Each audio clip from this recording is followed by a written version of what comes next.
The wake-up call. There's a killer that walks among us. It doesn't carry a gun or a knife. It doesn't break into your house. It doesn't hide in the shadows. It hides inside you. It lives in your thoughts, plans, and dreams. It smiles when you say, someday. It tightens its grip every time you say, maybe later. Its name is indecision, and it has destroyed more lives than failure ever could. The lie of infinite time. You've been told all your life to take your time, that life will wait, that the future is a wide-open road and you can always start tomorrow. That's the first lie, because time doesn't wait. It doesn't pause for your fear or your doubts. It moves, with or without you. Every day, people bury billion-dollar ideas under the illusion that they have more time. They wait for the right season, the right alignment, the right feeling, as if destiny needs an invitation. But life is not a rehearsal. Every minute you hesitate, someone else is moving. Someone else is building. Someone else is claiming the opportunity you thought about. And by the time you're ready, you'll realize readiness was the excuse that robbed you. The psychology of waiting. Waiting feels safe. It's comfortable, logical, mature. We call it patience, but in truth, it's paralysis disguised as discipline. The human brain fears uncertainty more than pain. That's why indecision feels responsible. It's our mind's way of buying safety with wasted time. When you say, I'll start when I'm sure, what you really mean is, I'll start when there's no risk. But there is no such moment. The path only appears to the person walking. The longer you wait, the heavier the first step becomes. Because motion builds momentum, but hesitation builds fear. The less you move, the more you imagine what could go wrong. And imagination is far more terrifying than reality. Case study: the inventor who waited too long. There was a man who invented the first digital camera in 1975. He worked for Kodak. He showed their superiors the future. They smiled, nodded, and said, "Not yet." Kodak owned the patent for digital photography, but fear owned their decisions. They believed that waiting would protect their business model. They forgot that waiting kills innovation faster than failure. By the time they decided to move, the world had already changed. Kodak went bankrupt. Their competitors didn't wait, they acted. Indecision didn't just kill an idea, it killed an empire. You are Kodak when you delay your own potential. You're sitting on inventions, skills, ideas, and transformations that could change your life. But you're convincing yourself that you need to think a little longer. Meanwhile, time is taking your market share. And your life's opportunities don't come with renewals. Framework: the 90-second decision rule. Here's a truth that will feel uncomfortable but liberating. Most decisions don't need more information. They need more courage. Use the 90-second rule. If an action moves you closer to your goal and doesn't destroy your integrity, decide in 90 seconds or less. You don't need certainty to act. You need commitment to adjust. Step 1. Define what you want clearly. Step 2. When an option appears that aligns with it, count down from 90. Step 3. Make the decision before the timer hits 0. You can refine later, but you can't recover wasted time. Every delay compounds doubt. Every action compounds momentum. You train your brain through repetition. The more you decide quickly, the easier it becomes to trust yourself. And self-trust is the foundation of unstoppable motion. The flip: motion creates clarity. People say, I need clarity before I move. But the truth is, clarity comes from moving. You can't think your way into certainty. You can only act your way into understanding. Every step reveals the next step. Every mistake reveals new data. Every decision refines direction. Thinking refines ideas. Action refines destiny. The difference between confusion and clarity is movement. Doc Achiever Insight, the real cost of waiting. Here's what most people never calculate. The cost of waiting is invisible until it's irreversible. You don't see the relationships you never built. You don't feel the wealth you never created. You don't mourn the person you could have become because you never met them. Waiting doesn't feel like loss while it's happening. It feels like control. But in the end, control is the most expensive illusion on earth. You don't lose your life in one catastrophic moment. You lose it in small pauses, small hesitations, small safe decisions that accumulate into mediocrity. Inner declaration, the decision creed. Say this with conviction. I no longer wait for perfect timing. I no longer worship the myth of readiness. I choose movement over perfection. I trust my ability to adapt. I make decisions in motion. Because every moment I hesitate, I lose ground. From today, I move or I die standing still. This is your wake-up call, your turning point, your final warning, and your first chance. From this point forward, every chapter you'll hear will strip away the excuses, the overthinking, and the hesitation that's kept you locked in neutral. By the time you're finished, you'll know how to act with speed, confidence, and clarity. How to think less and live more. Welcome to the journey. Welcome to the decision. Welcome to Move or Die, the psychology of decisive success. Transition to Chapter 1, the silent killer, indecision. The first illusion was time. The second is its weapon, indecision. Because if time is the battlefield, then hesitation is the enemy inside the gates. Now let's expose how indecision quietly kills ambition before it ever lives. Chapter 1. The Silent Killer, Indecision. The lie of the perfect moment. You've been taught that great decisions are made in great calm, that wise people wait until the path is clear, the signs are right, and the fear is gone. You've been told that only fools rush in, that patience is maturity and caution is intelligence. That's the lie. The perfect moment is a myth invented by people who are afraid to act and needed language to sanctify their hesitation. It feels noble to wait, but waiting rarely births wisdom. More often it breeds regret. Progress doesn't belong to the patient, it belongs to the present. Every second you hesitate, someone braver seizes the same idea and turns it into evidence. You remain the thinker, they become the proof. The truth is simple. Clarity is not a precondition for movement. It's the reward for it. The psychology of stalling. Indecision is not lack of intelligence. It's the overuse of intelligence. It's the mind turning in on itself, producing reasons faster than courage can respond. At its root, indecision is fear dressed in logic. You tell yourself you're collecting more data, but what you're really collecting are delays. You say you're not sure yet, but what you mean is, I don't want to feel discomfort. Neuroscience calls this loss aversion. Your brain would rather guarantee small safety than risk large success. It confuses uncertainty with danger, and so it freezes you, even when the only thing at stake is potential, not survival. Over time, this becomes identity. You stop calling it fear and start calling it personality. You say, I'm just a cautious person. No, you're a cautious prisoner. Indecision doesn't look dramatic, it looks reasonable. That's why it's lethal. It kills silently. One postponed call, one delayed start, one I'll think about it.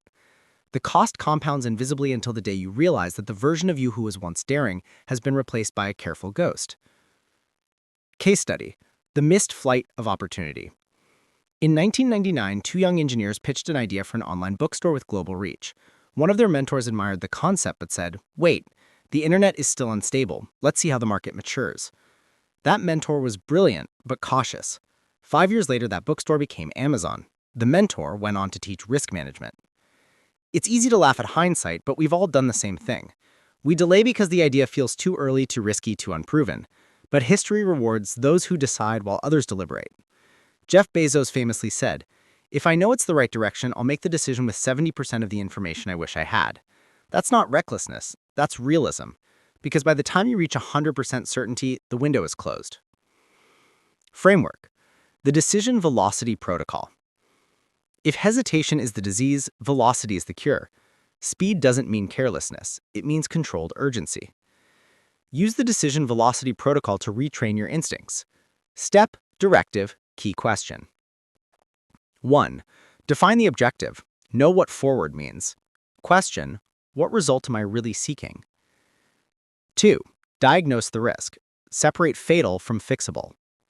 Question: what's the real worst-case outcome? 3. Decide within 24 hours. Speed builds confidence. Question: what happens if I don't decide? 4. Deploy immediately. Take one small irreversible action. Question: what can I do today that proves this decision is real? 5. Debrief weekly. Review data, not drama. Question: what did movement teach me that waiting never could? Run this protocol for every choice that matters. Repetition turns decisiveness into muscle memory. You stop fearing wrong turns because you've proven you can correct course faster than most can start. The flip: imperfect action beats perfect intention. We grow up believing that only perfect plans deserve execution, but in the real world, motion creates mastery. The first draft reveals what the plan could never predict.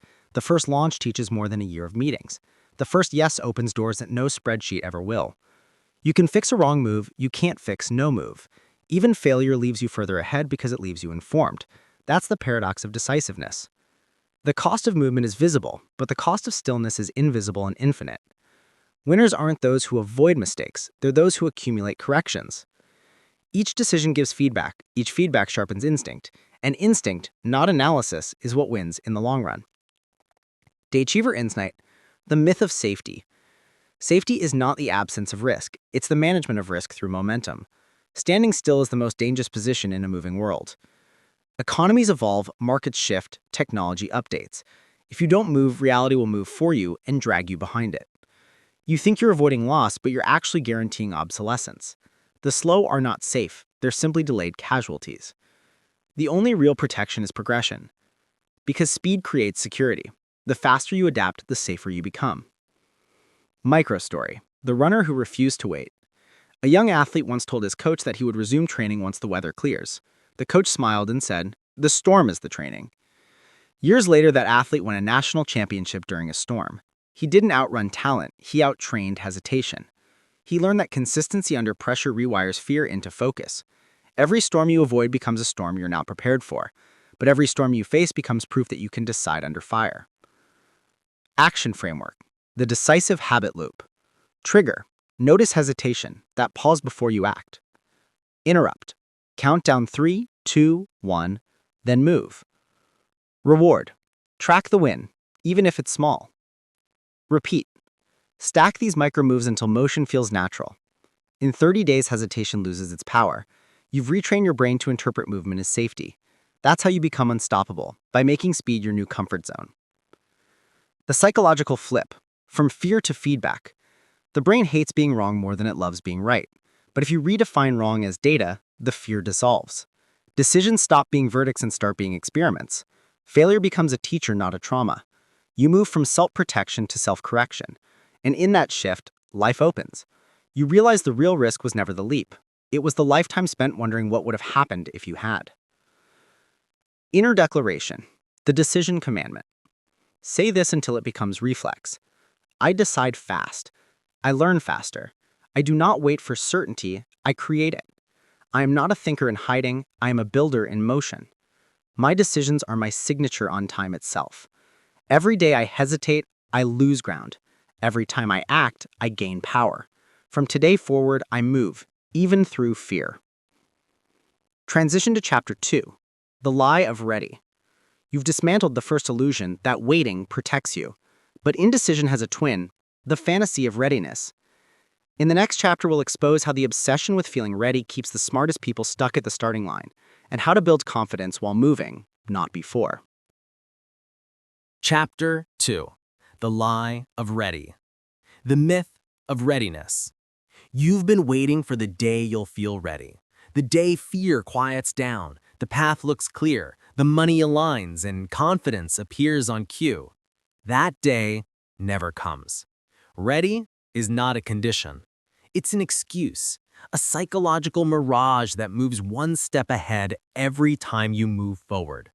The world teaches you to delay action until confidence arrives. But confidence doesn't lead action. Action builds confidence. You earn certainty through exposure, not avoidance. People who wait for readiness end up living rehearsal lives, always preparing, never performing. They spend decades polishing skills they never use and perfecting plans they never test. Readiness is the mind's way of staying comfortable while pretending to be strategic. It feels safe, it feels mature, but it's just another form of hesitation wearing a suit. The truth is, you don't get ready, you get started. And in motion, readiness finds you. The psychology of preparation addiction. Psychologists call it cognitive overcontrol, the compulsion to keep gathering information long after you've crossed the threshold of usefulness. It's a dopamine trap. Every new podcast, book, or research session gives you a hit of progress, but progress isn't happening. You're feeding on anticipation instead of accomplishment. You start mistaking learning for doing. Preparation addiction feels productive because it replaces risk with ritual. It keeps you busy, respected, and safe, but stagnant. It turns ambition into consumption. You don't build, you browse. Here's the paradox. The longer you prepare, the more unprepared you feel. Because the more you know, the more potential mistakes you see. Knowledge without movement multiplies fear. Knowledge plus movement creates mastery. That's why seasoned entrepreneurs move faster than beginners. They've learned that most decisions aren't fatal, they're feedback loops. They act, adjust, repeat. Beginners wait for certainty, professionals prototype. Case study: the delayed dreamer. A young woman once spent 5 years designing her business plan. Every time she was close to launching, she found a missing piece, another course to take, another certification to earn, another market study to read. When she finally released her idea, the market had moved. Someone else had built what she'd been planning. Her advantage was gone. Her failure wasn't incompetence. It was preparation addiction. She was more in love with planning than producing. She was addicted to the illusion of readiness. Meanwhile, her competitor embraced imperfection, built a rough version, tested it, improved it. That's the paradox. Perfection loses to progress every single time. Framework: the 90-day launch protocol. To break free from the readiness trap, you must replace endless preparation with finite deadlines. Use the 90-day launch protocol, a system that forces execution and compresses clarity into action. Step: directive. Key question. 1. Define the mission. What outcome will exist 90 days from today because I moved? 2. Decide the minimum viable start. What's the smallest possible version I can release now? 3. Deploy publicly. How can I make the first step visible so I can't retreat? 4. Document feedback.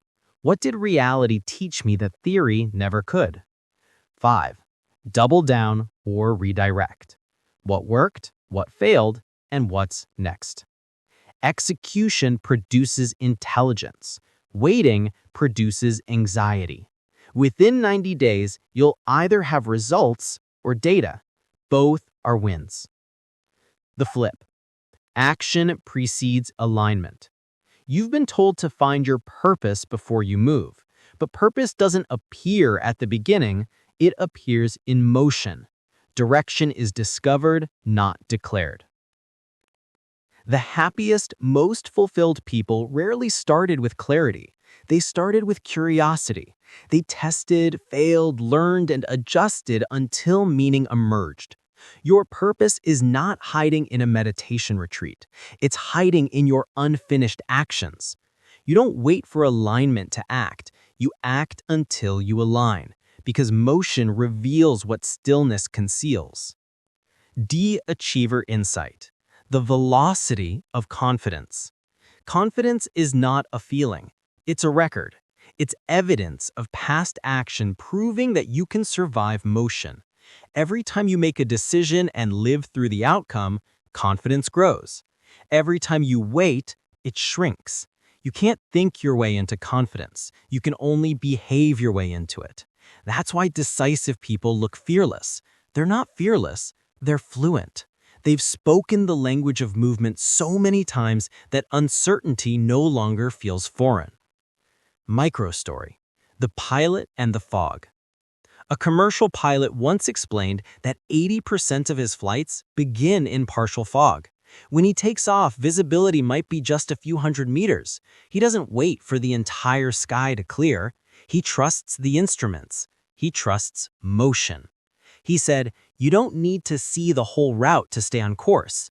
You just need to see enough runway to lift off."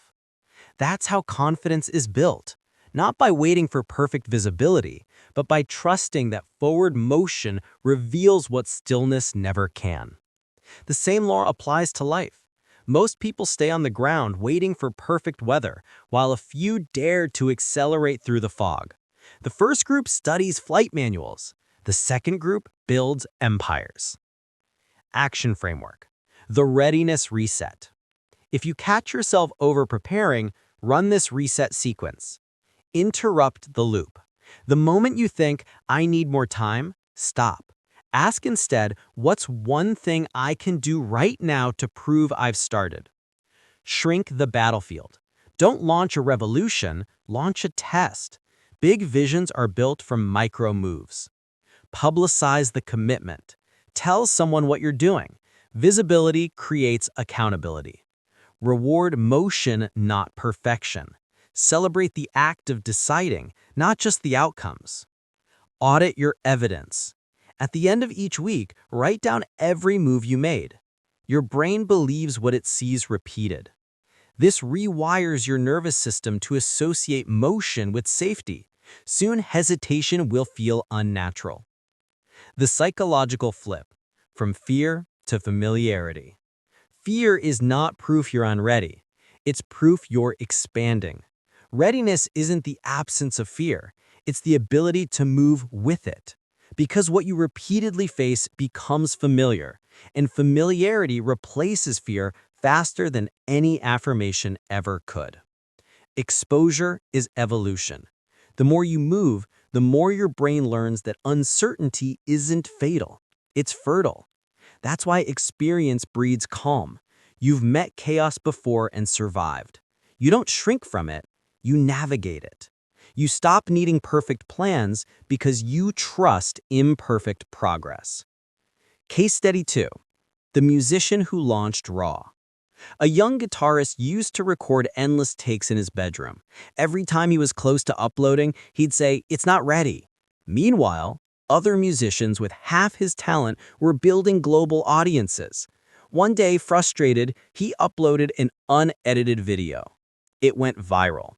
The imperfections, the rough edges, the unfiltered emotion made it real.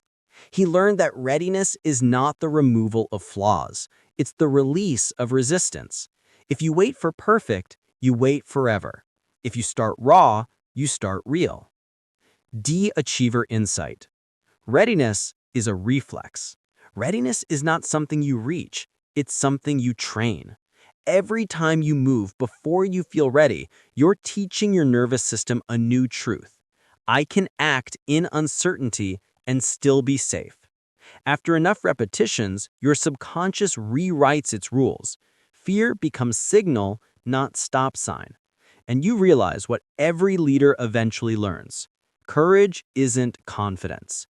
Courage is motion before confidence. Inner declaration, the readiness creed. I no longer wait to feel prepared. Readiness follows me because I move. I act before I'm certain. I decide before I'm comfortable. I create evidence faster than I can create excuses. I build confidence through contact, not contemplation. Every step I take rewires hesitation into habit. From today forward, I live in motion. Transition to Chapter 3, the confidence loop. Readiness was never the goal. It was always the illusion. The next layer of mastery is confidence, not as a feeling, but as a system, a predictable loop between action, evidence, and identity. In the next chapter, we'll dismantle the myth that confidence is inherited and show you how to manufacture it through motion. Chapter 3. The Confidence Loop. The Lie of the Gifted. You've been told confidence is a gift, that some people are born with it, the charismatic, the bold, the fearless, and others just have to admire them from a distance. You've been told confidence is personality, that it's loud voices, big energy, magnetic presence. But that's not confidence. That's performance.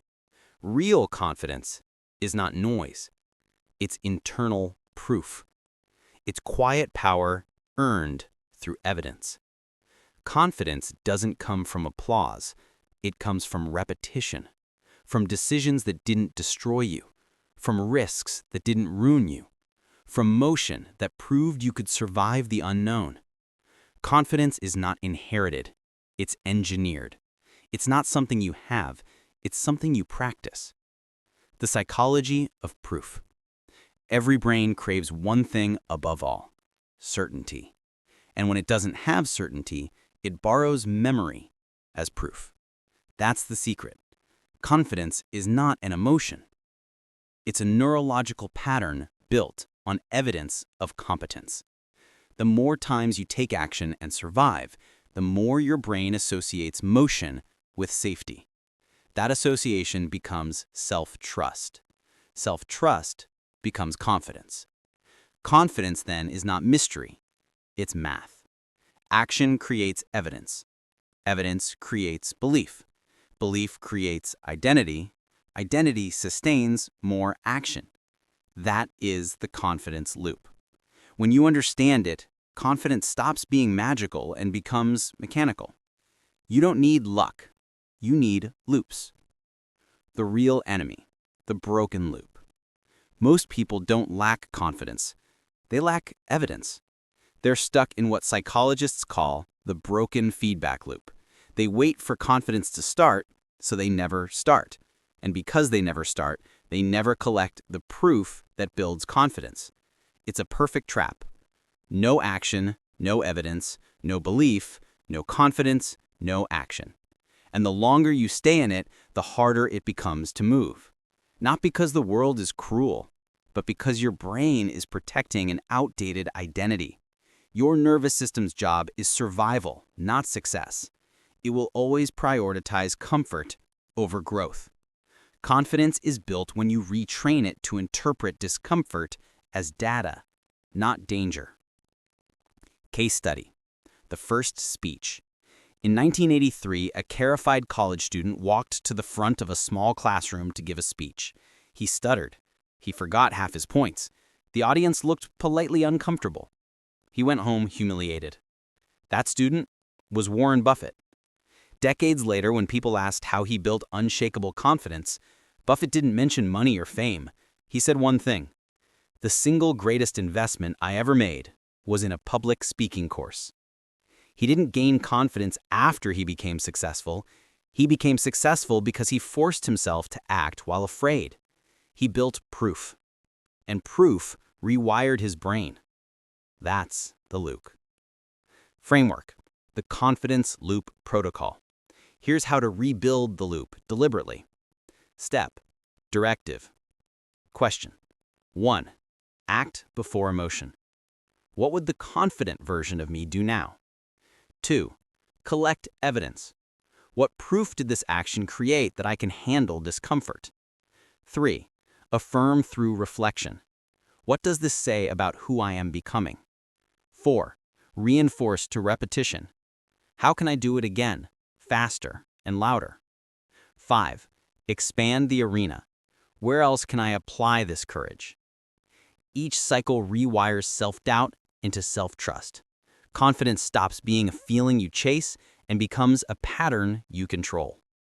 The flip, action before assurance. You don't move because you feel capable. You feel capable because you move. It's the paradox most people never escape. They think courage comes before movement, but in truth, courage is born during it. Every decision, no matter how small, is a statement to your subconscious. I can handle this. When you avoid action, your brain receives the opposite signal. I can't handle this. Confidence is cumulative self-respect. It's not arrogance, it's awareness of proof. The more proof you gather, the less permission you need. That's why decisive people look fearless, not because they're braver, but because they've practiced proof longer. De-achiever insight, the compounding of motion. Confidence is compound interest on consistent motion. Every micro-decision adds to your internal portfolio of evidence. Each time you speak up when it's uncomfortable, ship a product before perfection, say yes when fear says wait, you're making a deposit into your psychological bank. Over time, your self-trust balance grows, and that balance pays dividends in calm, clarity, and control. Confidence isn't luck. It's liquidity. The more evidence you hold, the more freedom you have to act boldly. Microstory, the boxer and the mirror. A young boxer once asked his trainer how to gain confidence before a match. The trainer pointed to the mirror and said, "Confidence doesn't come from the mirror, it comes from the miles." The boxer didn't understand at first, then he realized the miles, the unseen roadwork, the silent sweat, were proof. And proof beats pep talks. On fight night, he didn't need affirmations. His body remembered what his mind used to doubt. That's what evidence does. It makes belief instinctive. The confidence spiral. There's another layer to the loop, expansion. Every time you complete the cycle, act, collect proof, internalize, repeat, your zone of possibility widens. You start taking bigger risks because your nervous system has learned the pattern. Risk, survival, reward. Confidence expands geometrically. Your first small win gives courage for a bigger one. Your bigger win rewires your identity. Your new identity demands new levels of motion. Soon, you're not just confident in what you do, you're confident in who you are. That's how leaders, creators, and revolutionaries are built, through exponential feedback between motion and memory. Action framework, the proof vault.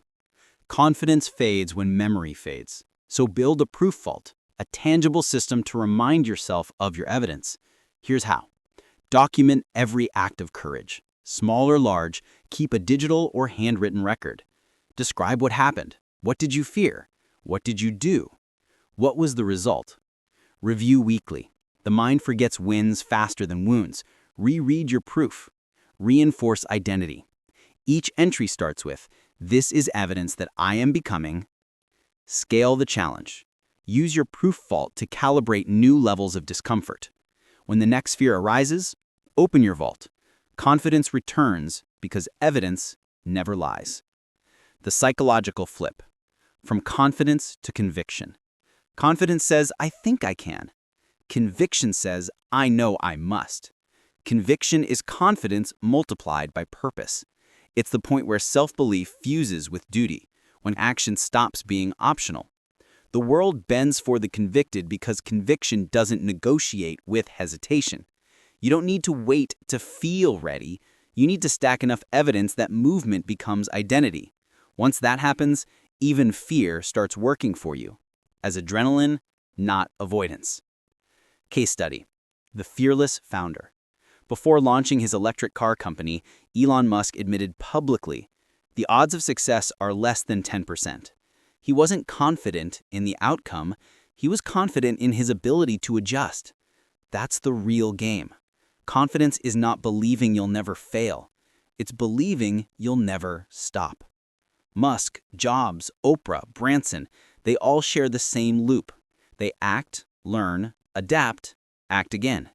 Their confidence compounds because their motion never stops. De-achiever insight, the confidence equation.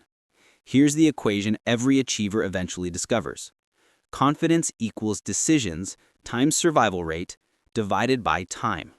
The more decisions you make and survive, the faster confidence builds. Every moment you hesitate, you divide that rate. Confidence is not time-dependent. It's decision-dependent. That's why you can meet a 25-year-old with more self-belief than a 50-year-old. It's not age, it's action. Confidence is built by exposure, not experience.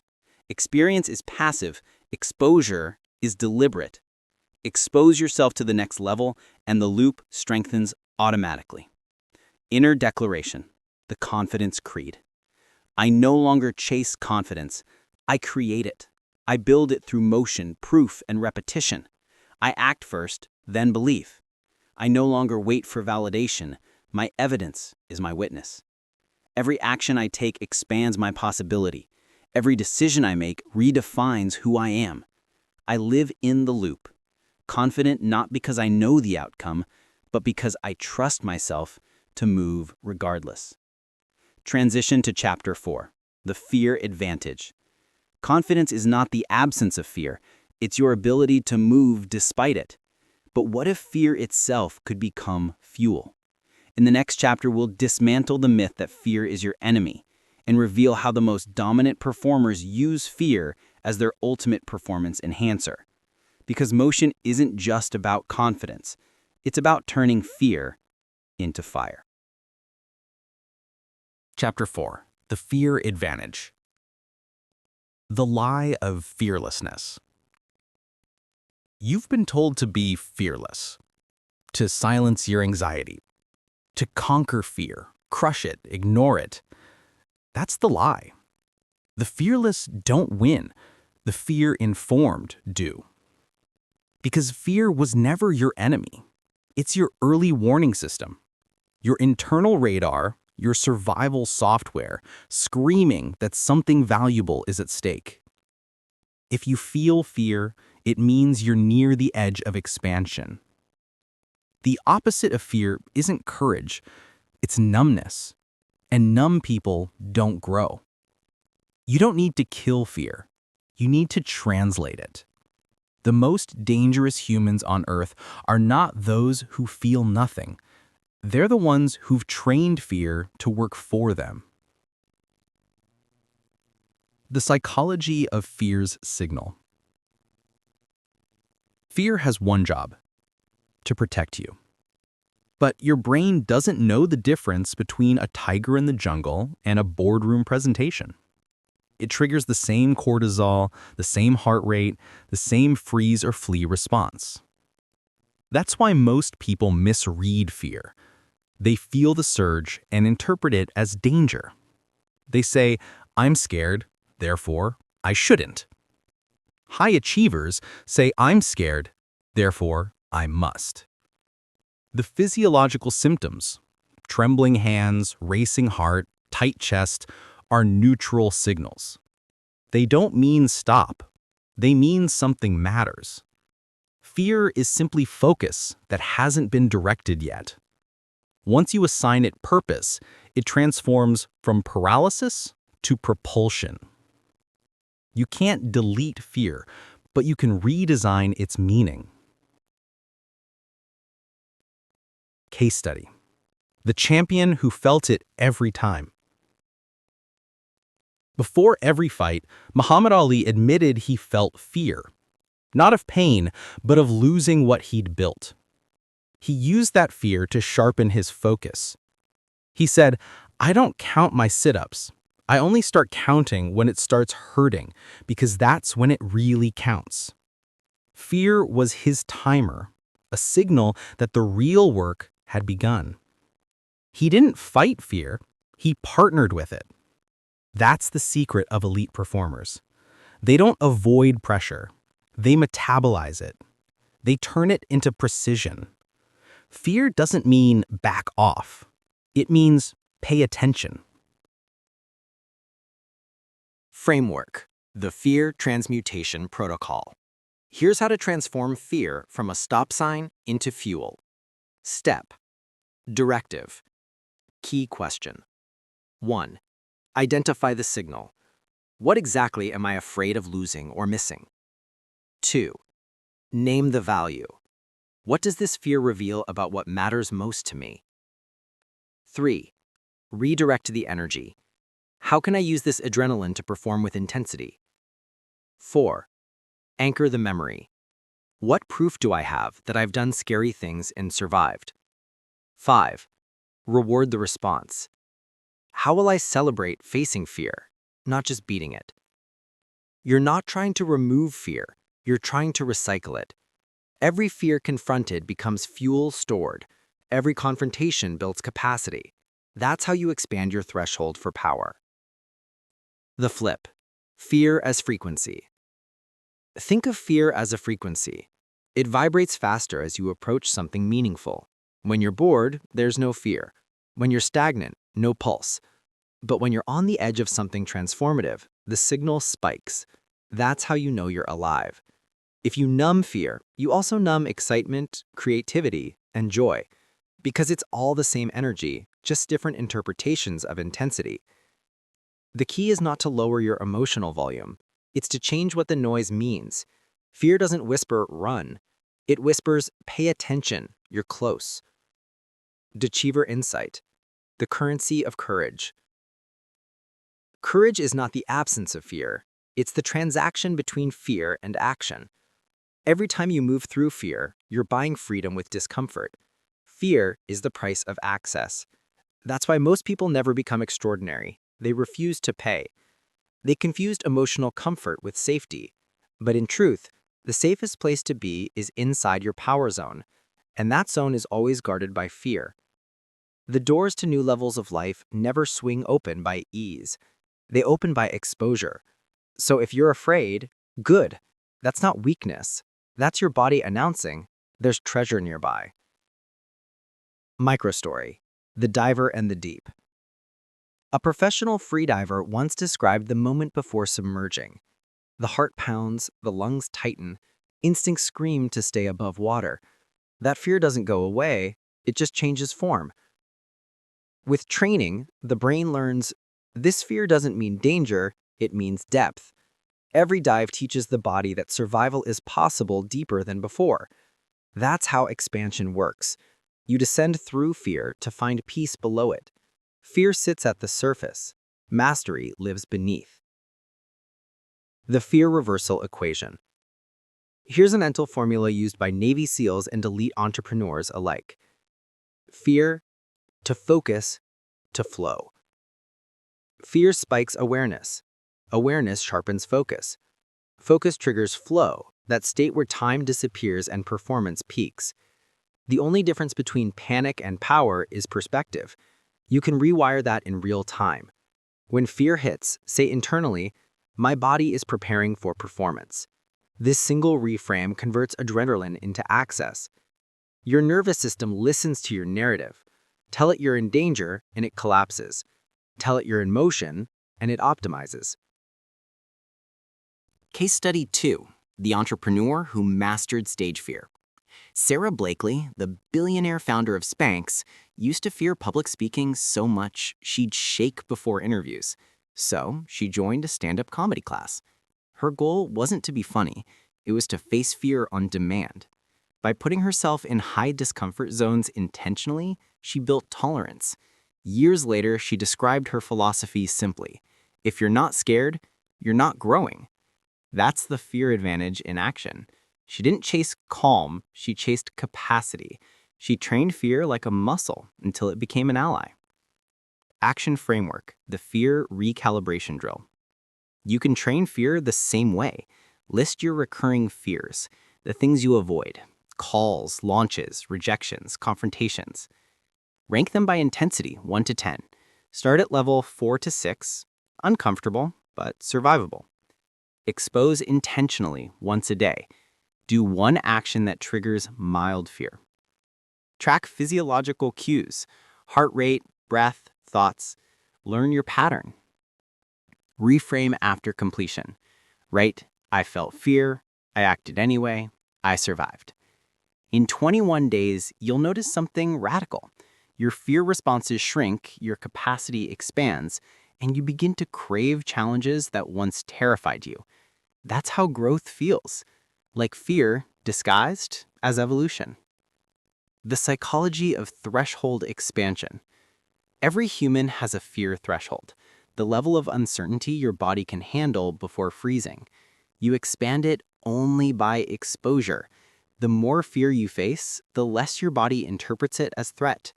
Neuroscientists call this desensitization through repetition. It's the same process elite soldiers and first responders undergo. At first, danger causes chaos. Over time, the body learns to perform inside it. You can train the same way, not in battle, but in life. Each time you act under pressure, you're teaching your brain this level of fear is survivable, and next time it will take more intensity to trigger panic. That's growth, measurable, biological, inevitable. The Cheever insight, the power of controlled exposure. You don't overcome fear in meditation, you overcome it in movement. Visualization helps, but exposure rewires. Fear leaves the same door it entered, experience. Every controlled exposure upgrades your nervous system. You move from avoiding to absorbing, from reacting to responding. It's not about becoming fearless, it's about becoming fear fluent. The moment you can look at fear and say, "You're just energy, and I know where to send you," you've unlocked the highest form of human control. Microstory, the painter who painted with panic. A painter once confessed that every time she began a new canvas, her hands shook. She thought it meant she wasn't talented enough. One day her mentor told her, "The shaking means you're awake. Paint with it." She stopped waiting for calm. She started painting through the tremor. The trembling became part of her style, raw, alive, emotional. Her work became famous for its visible intensity. That's what happens when you stop fighting fear and start creating with it. The thing that made you hesitate becomes your signature. Framework. The energy redirection formula. Fear equals energy. Energy is neutral until it's named. You can aim it at avoidance or acceleration. Use this mental formula. Energy times intention equals direction. When fear hits, channel it consciously. Turn anxiety into alertness. Turn tension into tone. Turn dread into drive. Don't waste energy trying to calm down. Redirect it toward execution. Because calm doesn't build empires. Clarity does. Case Study 3. The speech that changed everything. In 2013, a young unknown speaker froze backstage moments before addressing 5,000 people. His heart raced, his vision blurred, his hands shook. He told himself, "I'm not ready." Then a mentor whispered, "Use it." He walked on stage, admitted his fear openly, and spoke from it. The audience electrified. That speech went viral and launched his career. The same adrenaline that almost silenced him became the fuel that made him unforgettable. That's fear transmutation. The fear conversion loop. Fear to focus, to action, to feedback, to familiarity, to flow. Every completed loop trains your system to interpret fear as readiness. Eventually, you start seeking challenges because of the fear signal. You've learned it means you're near greatness. This is how the best of the best operate. Athletes, founders, soldiers, artists. They calibrate their life around the energy of fear, not away from it. Inner declaration. The fear creed. I am not fearless. I am fluent in fear. I do not fight it. I feed on it. Every surge of fear is energy for my next level. Every heartbeat reminds me that I'm alive and expanding. I turn anxiety into awareness, pressure into precision, and hesitation into heat. From today, fear is not my signal to stop, it's my sign to start. Transition to Chapter 5. The Discipline Paradox. Fear gives you the signal, but discipline gives you the structure. In the next chapter, We'll expose why motivation dies fast and how to build mechanical momentum that keeps you moving long after emotions fade. Because the goal isn't to feel brave, it's to move consistently, even when you don't. Chapter 5. The Discipline Paradox. The Lie of Motivation. You've been told that motivation is the secret to consistency, that if you just feel inspired enough, you'll finally act. That's the lie. Motivation is a visitor, not a resident. It comes when it wants and leaves without warning. The people who move mountains don't rely on mood, they rely on mechanics. Motivation is emotion. Discipline is architecture. And architecture wins every time. Most people don't fail because they lack passion. They fail because they've built a life that requires passion to function. That's not success. That's exhaustion disguised as ambition. The truth is this: you don't need motivation when you have systems that don't ask for your feelings' permission. The psychology of momentum. The human brain is built for momentum, not motivation. Once in motion, it prefers to stay there. But starting? That's the friction point. Psychologists call it activation energy, the effort required to begin any task. Motivated people try to think their way through it. Disciplined people design their way through it. They reduce friction. They script the start. They remove the need for negotiation. Motivation says, "I'll start when I feel like it." Discipline says, "I'll start because it's time." Once motion begins, emotion follows. You never wait to feel good before you move. You move until you feel good. That's the paradox.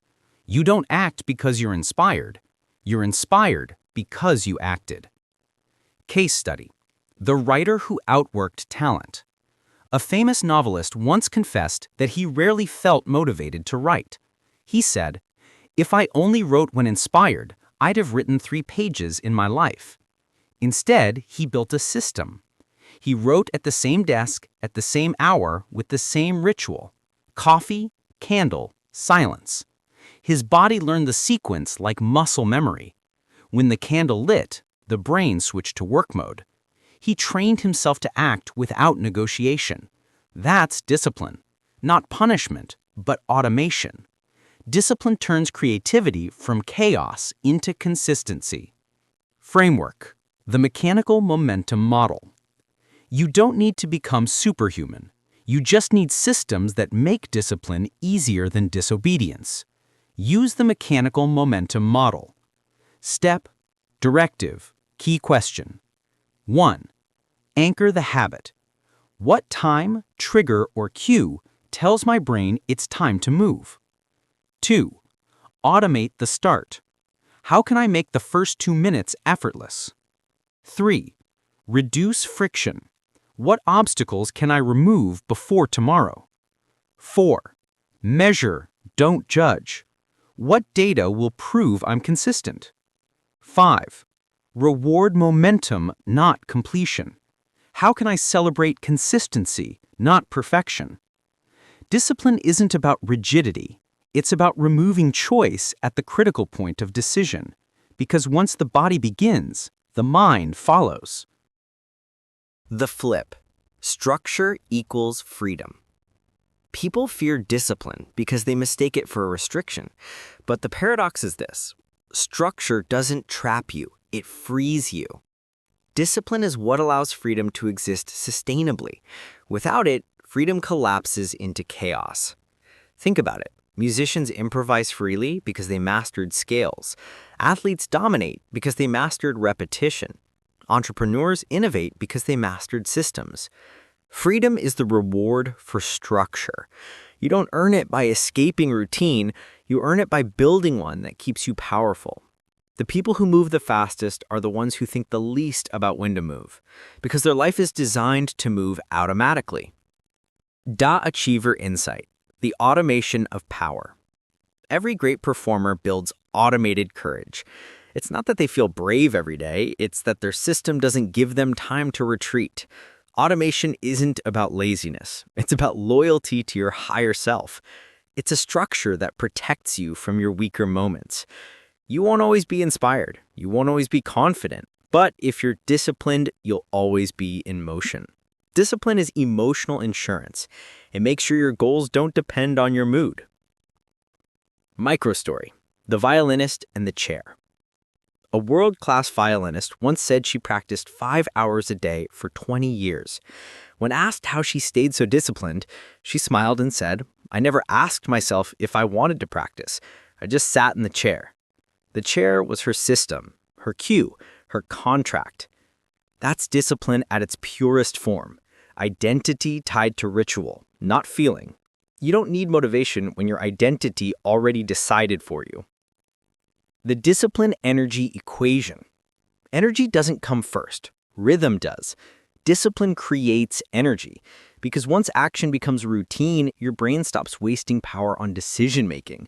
Psychologists call this cognitive load reduction. It's why habits feel effortless once they're ingrained. Your brain is a battery, not an engine.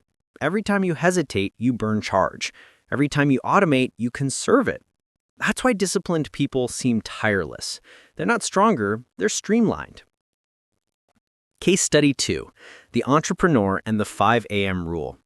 Before becoming a global brand, the founder of a major fitness company lived by one rule: never break the first promise of the day.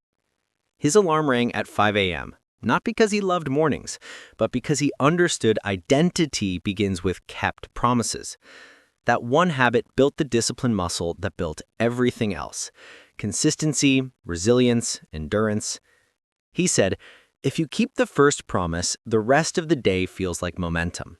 If you break it, everything else becomes negotiation." That's the heartbeat of discipline. The first promise kept daily. Action framework: the non-negotiable system. Discipline doesn't come from willpower. It comes from design. Here's how to create yours. Pick one anchor habit. Something small but symbolic, like making your bed or cold showers. Attach it to a trigger. Same place, same time, every day. Routine equals reliability. Make it public. Accountability multiplies consistency. Track visibly. Use a calendar, app, or wall chart. Visual progress builds psychological reward. Forgive lapses instantly. Guilt breaks rhythm. Recommit fast. You don't build discipline in a day. You build it through days that don't ask for permission. The psychology of identity automation. Every habit you repeat casts a vote for the kind of person you believe you are. Over time, those votes form identity.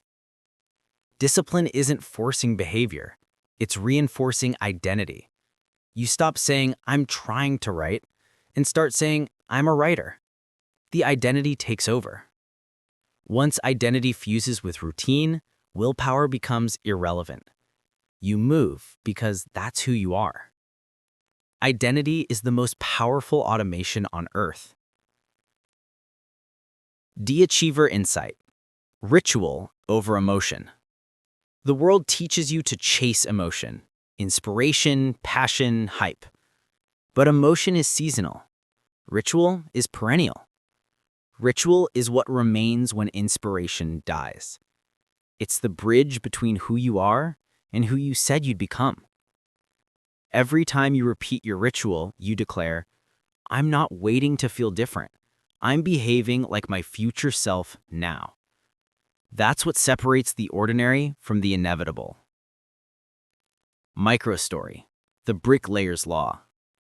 A builder was once asked how he constructed massive cathedrals year after year without burnout. He said, "I never build cathedrals. I just lay one brick perfectly every day." The paradox of discipline is that small perfection compounds into monumental results. The world sees the cathedral, you see the next brick. That's how peace is born in high achievers. They measure by motion, not milestone. Framework: the emotional neutrality protocol. To stay consistent under pressure, you must learn to move without mood. Use the emotional neutrality protocol. Step, directive, command. 1. Notice emotion. My feelings are data, not direction.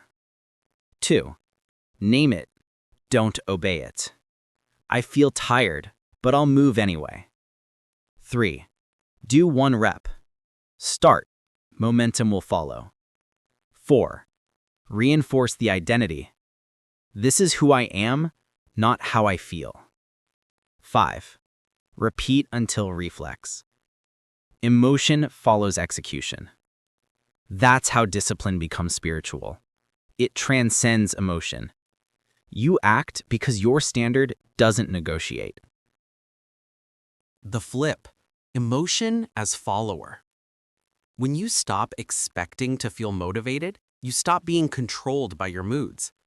Discipline shifts emotion from leader to follower. The difference between amateurs and masters is simple. Amateurs wait for energy. Masters generate it through motion.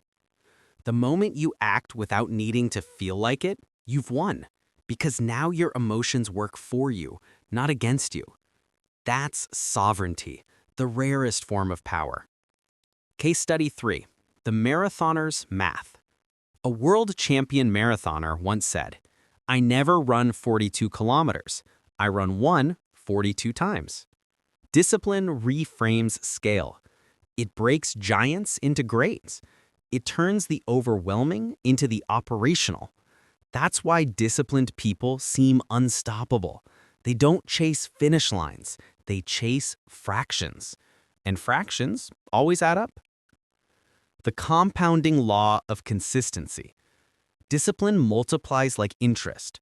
The first few weeks feel slow. Then suddenly results accelerate because compound consistency beats rare intensity. You don't need perfect days. You need persistent ones. Consistency is the great equalizer. Talent fades, luck fluctuates, motivation lies. But consistency compounds silently until it looks like destiny. The Achiever Insight. The peace of predictability. Chaos is expensive. It drains energy, time, and willpower. Predictability is wealth. The disciplined don't live boring lives. They live efficient ones. Their peace comes from knowing their day won't collapse under emotional weather. Predictable systems protect unpredictable dreams. That's why discipline feels divine once mastered. It makes peace practical. Inner Declaration. The Discipline Creed. I do not wait for motivation. I design momentum. My system is stronger than my emotions. My discipline is my advantage. I act because it's who I am, not because I feel like it. Each repetition strengthens my freedom. Each routine expands my power. I move daily, consistently, relentlessly, until motion itself becomes peace. Transition to Chapter 6, the decision chain. Discipline makes movement automatic, but there's still one variable left, the sequence of your decisions. In the next chapter, we'll uncover the decision chain, the hidden architecture behind momentum, and how one powerful choice can trigger an unstoppable cascade of success across every area of your life. Because movement isn't random, it's linked. And once you master the chain, the world starts moving for you. Chapter 6, The Decision Chain. The Lie of the Single Choice. You've been told that success comes from one big decision, one breakthrough, one yes, one opportunity. But that's the lie. Big moments don't change your life. Chains of small ones do. Every major transformation begins with micro decisions stacked in rhythm. The problem is, most people make decisions in isolation, disconnected from each other, powered by emotion, not sequence. That's why they start fast and fade faster. They burn energy making random moves that don't compound. The greats don't think in moments. They think in mechanisms. They design their life like a row of dominoes, one decision triggering the next, momentum compounding forward until motion becomes automatic. You don't need more decisions. You need a chain that eliminates confusion and amplifies progress. The psychology of the chain reaction. Every decision you make activates the next one neurologically. Neuroscientists call this decision sequencing, the brain's habit of following the path of least resistance once momentum is initiated. That's why the first choice of the day is sacred. It's not just a choice, it's a command. When you start strong, your brain enters a momentum loop. I acted, it worked, I trust myself, I act again. That's how high performers move fast without overthinking. Average people rely on willpower. Peak performers rely on sequencing. They don't fight their brain. They train it to chain victories together. Case study. The domino decision. In 1983, physicist Lorne Whitehead demonstrated that one domino could knock over another 1.5 times its size. By the 18th domino, the chain could theoretically knock over something as tall as the Eiffel Tower. That's how decisions work. Small choices, perfectly aligned, can create exponential impact. The first decision, waking early, showing up, sending the email, feels small. But each one compounds energy into the next. Momentum multiplies like physics. Discipline creates the motion. Sequencing sustains it. Framework. The decision chain protocol.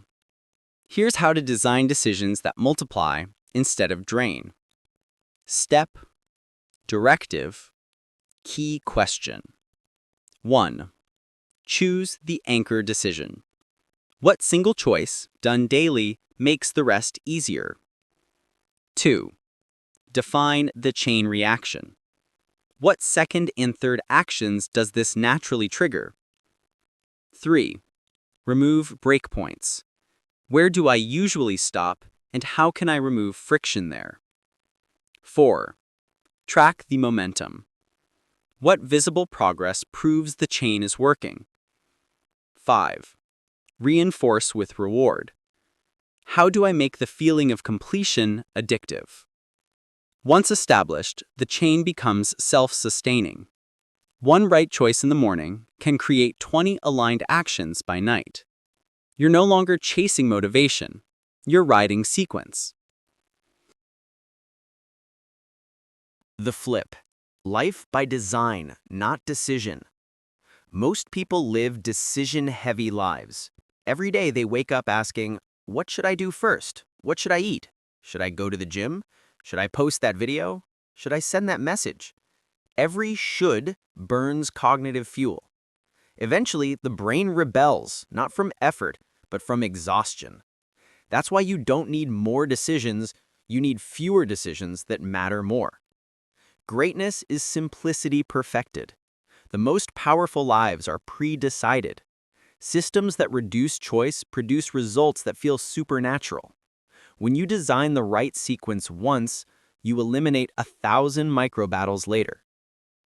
De-achiever insight. The law of linked outcomes. Each decision you make has a shadow, the chain of consequences that follows. Most people react to outcomes without studying the origin. Winners reverse engineer the first link. They ask what daily decision creates a cascade of wins downstream. One morning workout triggers clean eating. One focused hour triggers deep work. One outreach message triggers a new network. One strong link carries the rest. That's the law of linked outcomes. If the first link is solid, the rest don't break. Microstory. The soldier and the string. A general once told his soldiers, "A man's life is a string of small orders executed well." He explained that every mission failed not from big mistakes, but from small forgotten commands. A single delay, a missed step, a skipped check, and the chain collapsed. He said, "Courage wins battles. Sequence wins wars." The same truth applies to ambition. You don't lose because you lack greatness. You lose because you break the chain.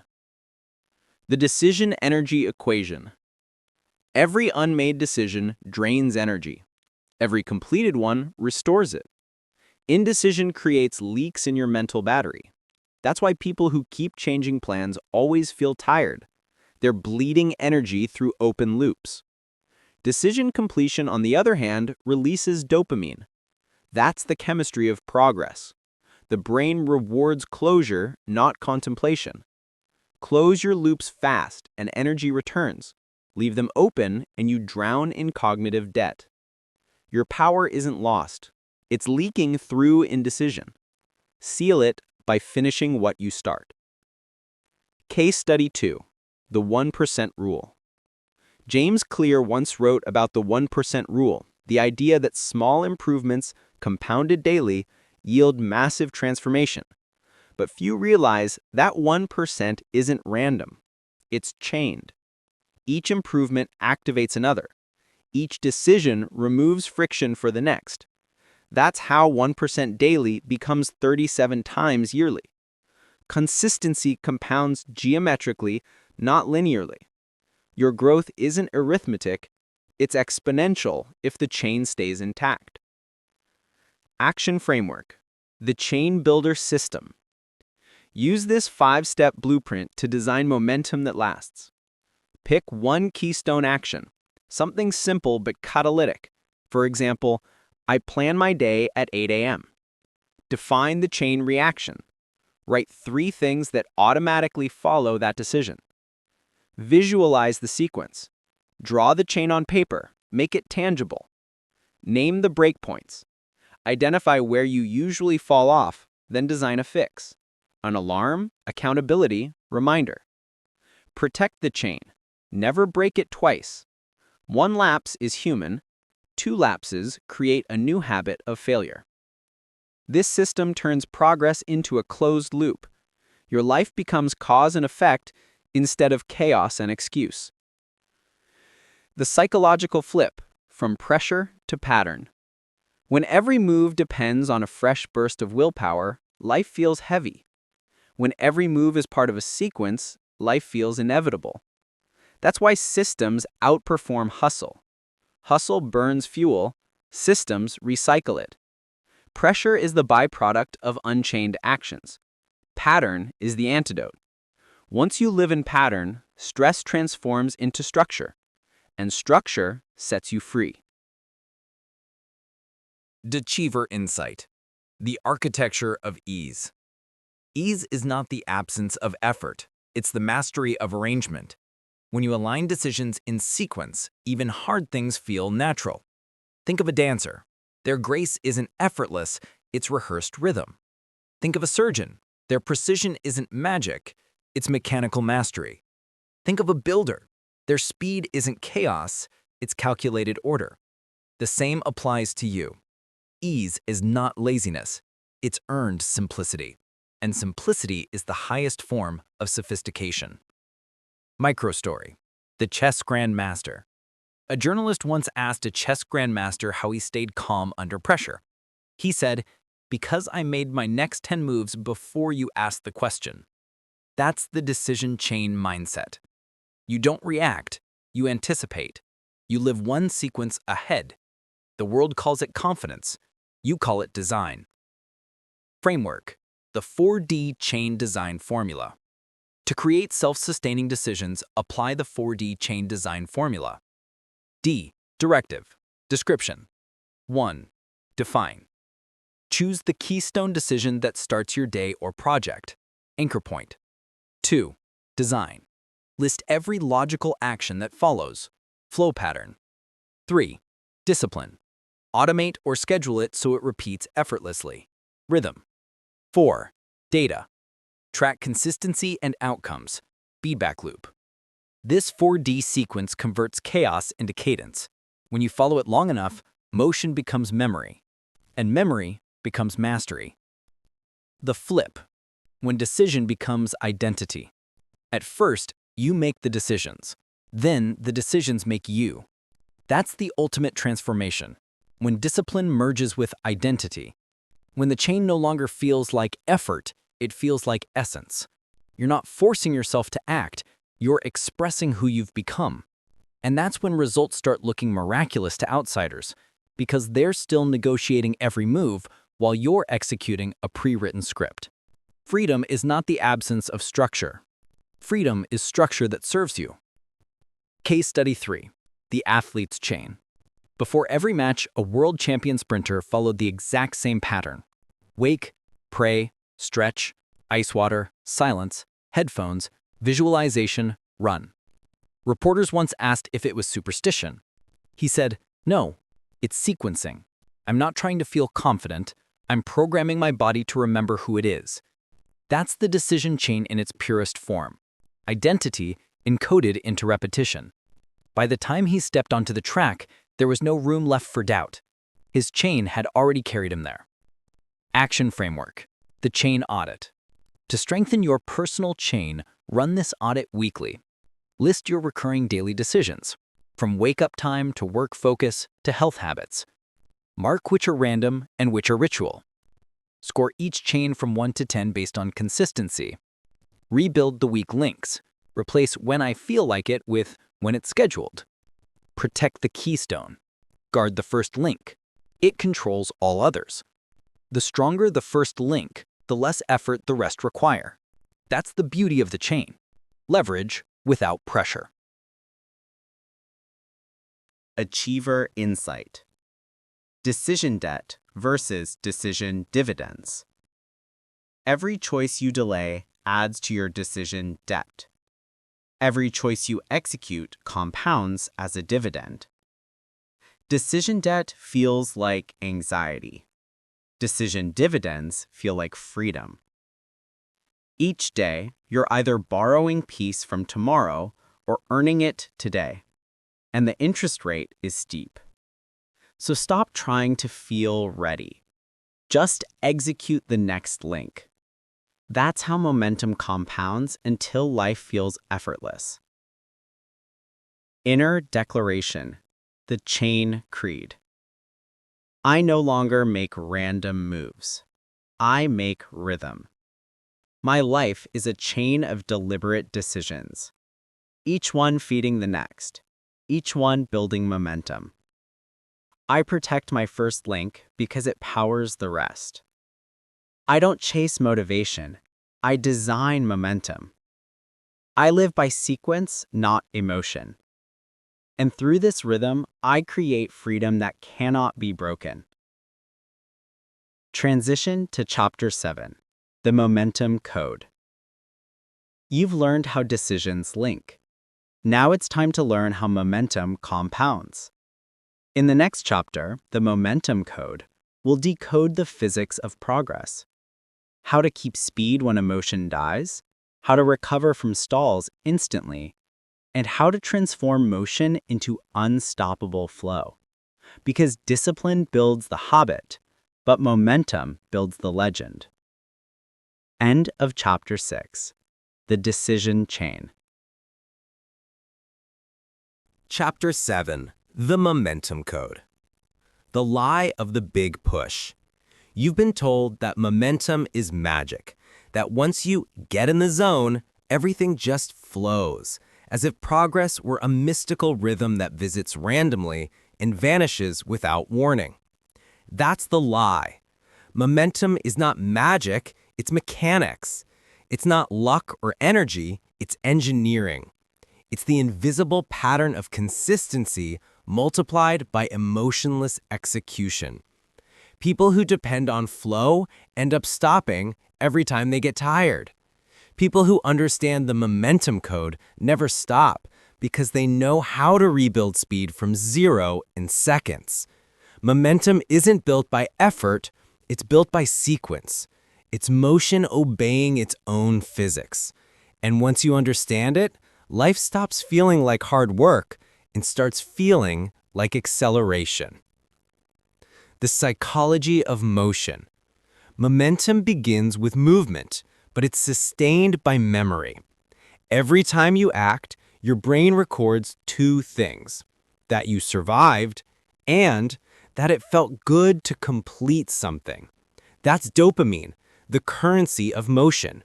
It's not a reward for success, it's a reward for progress. This is why momentum feels addictive. Each small completion triggers the chemical loop that fuels the next move. That's how great performers chain productivity.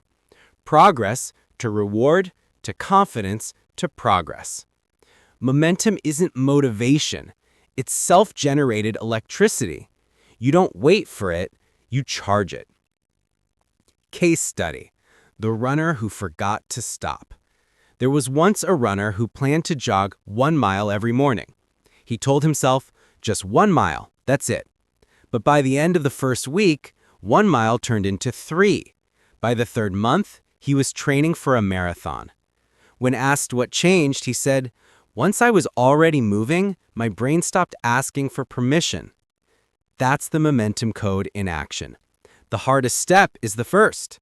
After that, physics takes over.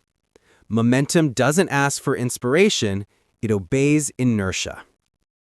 Framework: the momentum equation. Here's the formula that governs every burst of progress in your life. Momentum equals clarity times consistency minus interruption. Let's break that down. Clarity gives direction. It keeps your energy aligned. Consistency gives speed. It builds rhythm. Interruption destroys both. It resets your inertia back to zero. Every time you break pattern, you pay an interest fee in recovery energy. That's why starting again feels so hard. Not because you're weak, but because momentum loss is real friction. So your job is not just to start. Your job is to protect flow from interruption. The flip. Small speed beats large starts. Most people think they need to start big to succeed. They wait for a massive push, a fresh month, a new year, a clean slate. But big starts burn out fast. Momentum doesn't come from intensity. It comes from continuity. A small, sustained rhythm always outpaces a massive start followed by collapse. Because motion compounds, not effort. You can't outwork inconsistency. That's why professionals don't sprint, they pace. Their focus is not on how fast they start, but how long they can sustain the chain. Momentum is the art of staying in motion long enough for results to become inevitable. The achiever insight, the law of continuity. The universe rewards continuity more than brilliance, because continuity creates visibility, and visibility attracts opportunity. Every time you stay consistent, you become discoverable, to algorithms, to markets, to people, to destiny itself. That's why the world doesn't belong to the best. It belongs to the most present. Consistency is presence measured in time, and presence always wins. Microstory: the drummer and the beat. A drummer once said, "My job isn't to play hard, it's to never lose the beat." He explained that even if a song goes wrong, if the beat stays steady, the music can recover. But if the beat breaks, everything collapses. That's momentum. Your life is a rhythm. When you stay in beat, even mistakes become melody. You don't need to play louder, just don't stop playing. The physics of progress. Momentum follows physical law. Objects in motion stay in motion unless acted upon by resistance. Resistance in life shows up as overthinking, fatigue, self-doubt, or distraction. The trick isn't to remove resistance, it's to reduce friction. High performers don't eliminate obstacles, they design their environment so resistance has nowhere to stick. They automate routines, they set triggers, they simplify decisions. They pre-decide responses. Momentum isn't maintained by willpower. It's protected by environment. If you're losing momentum often, the problem isn't laziness. It's design. Case Study 2. The YouTuber's Chain. A content creator once committed to uploading one video a week, no matter what. At first, he struggled. His first 10 videos barely reached 100 views. But he stayed consistent. By week 30, the algorithm noticed. By week 52, he had 500,000 subscribers. He didn't blow up because he was lucky. He blew up because the algorithm rewards momentum. Every platform, every system, every audience on Earth follows the same principle. Consistency triggers trust. Trust triggers exposure. Exposure triggers expansion. Momentum is how machines and people recognize reliability. Action framework. The momentum builder sequence. To create unstoppable flow, install these 5 layers. Step. Directive. Application. 1. Define your core cycle. Identify the smallest loop that produces visible results. For example, write, publish, reflect, repeat. 2. Time block the rhythm. Assign fixed windows that protect the loop from chaos. 3. Automate triggers.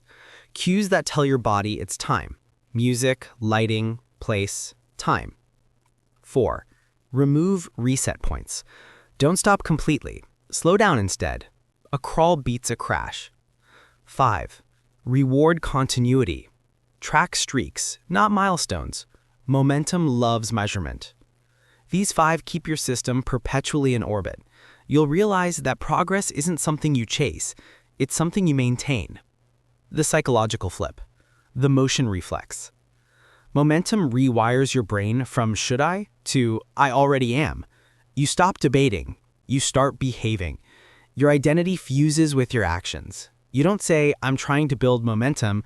You say, I move daily. This is the motion reflex, a neurological pattern where action becomes your emotional reset. Bad day? Move. Tired? Move. Doubtful? Move. Confused? Move. Because motion changes emotion faster than logic ever could. Deceiver insight, the physics of persistence. Momentum is more about recovery than velocity. It's not about how long you stay perfect, it's about how fast you restart after disruption. Perfectionists die on the altar of momentum. They think missing one day means they failed forever. Winners know that missing one day means nothing. Missing 2 means everything. Resilience isn't about never falling. It's about never losing rhythm twice in a row. Momentum doesn't demand perfection. It demands return. Microstory. The cyclist's secret. A Tour de France athlete once shared that his power wasn't speed. It was recovery. He said, anyone can sprint for a few minutes. Champions recover fast enough to sprint again. That's momentum mastery. Recovery speed as competitive edge. The faster you re-enter flow, the more unstoppable you become. Because life will always interrupt, but momentum belongs to the ones who return fastest. Framework. The re-entry ritual. Every peak performer has a re-entry ritual, a predefined system to restart flow after a stall. Design yours. Identify the trigger. What knocks you off rhythm? Distraction, doubt, or fatigue? Interrupt the spiral. When you catch it, say aloud, pause, reset, move. Start small. Do one microtask that reconnects you to momentum. Use physical motion. Stand up, breathe deep, stretch, or walk. Physical motion reactivates the circuit. Track re-entry time. Your goal isn't to avoid setbacks, it's to shorten recovery. If you can restart within 5 minutes instead of 5 hours, you're untouchable. The momentum spectrum. There are 3 levels of performers. The stopper, starts strong, collapses fast. The sustainer, maintains rhythm but fears breaking it.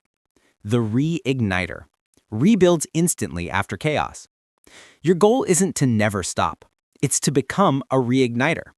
Because once you master restart speed, you're immune to resistance. Momentum becomes permanent because even failure can't freeze you. Case Study 3. The Comeback of a Lifetime. A professional boxer tore his shoulder mid-season. Doctors said he'd never fight again. He spent 8 months rebuilding. One push-up, one stretch, one rep at a time. When he finally returned to the ring, he didn't win by knockout. He won by endurance. Reporters called it the comeback of the decade. He called it momentum management. He said, "I didn't need to feel strong. I just needed to keep moving." De-achiever insight. Motion is immortality. When everything stops, your hope, your faith, your energy, there's only one command that resurrects them. Move. Momentum is the closest thing to immortality that humans can create, because motion keeps you alive in every sense of the word. A moving body stays youthful. A moving mind stays creative. A moving purpose stays eternal. The secret of the unstoppable is simple. They never stop moving, even when standing still. Action framework. The momentum audit. At the end of every week, run this audit to preserve power. Step. Question. Purpose. 1. Where did I move most consistently? Identify strong loops. 2. Where did I stall or hesitate? Expose weak links. 3. What pattern caused the stall? Design prevention. 4. How fast did I re-enter flow? Measure resilience. 5. What rhythm will I strengthen next week? Plan the next push. Momentum thrives on visibility. If you can see it, you can scale it. The flip. Inertia as identity. Once you live inside the momentum code long enough, you stop needing goals to move. You move because movement is who you are. You're not chasing productivity. You're maintaining purpose. That's when you become dangerous.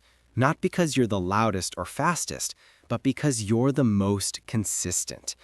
You're a force of nature now, predictable, powerful, permanent. And nature doesn't argue, it moves. Inner declaration, the momentum creed. I live in motion. I don't wait for energy, I create it. I don't beg for flow, I build it. Every small move compounds into unstoppable power. I recover fast, restart faster, and rise without permission. My consistency is my legacy. My rhythm is my weapon. From this day, I move, endlessly, effortlessly, eternally. Transition to Chapter 8. The Power of Obsession. Momentum keeps you moving, but obsession decides where that movement takes you. In the next chapter, we'll explore how to turn focus into fire, how to convert ordinary goals into all-consuming purpose that magnetizes success from every direction. Because motion alone creates progress, but obsession creates empires. End of Chapter 7. The Momentum Code. Chapter 8. The Power of Obsession. The Lie of Balance. You've been told to seek balance, to spread your energy evenly, to chase moderation, to not care too much, to take it easy. That's the lie. Balance is a myth sold to the unfocused. The world doesn't reward balance. It rewards depth. Every revolution, every empire, every invention that changed humanity came from obsession, not moderation. No one balanced their way to greatness. Balance is comfort disguised as wisdom. It keeps you from the kind of intensity that changes your life. Obsession is not unhealthy when it's aligned. It's only dangerous when it's misdirected. When your obsession matches your purpose, it becomes a superpower. The psychology of focused fire. Obsession is not just emotional, it's neurological. The brain releases dopamine, norepinephrine, and serotonin when it experiences focused pursuit. That cocktail creates what scientists call a flow tunnel, a mental state where distractions vanish and performance multiplies. You can't enter that tunnel halfway. It demands immersion. That's why part-time passion creates full-time frustration. Your brain can't give you peak performance while you're negotiating attention. Obsession removes negotiation. It replaces should I with I must. In obsession, work stops feeling like effort. It becomes compulsion. And that compulsion is not madness, it's mastery forming in real time. Case study: the scientist who refused to sleep. Thomas Edison slept only 4 hours a night. When asked why, he said, "I'm not interested in rest. I'm interested in results."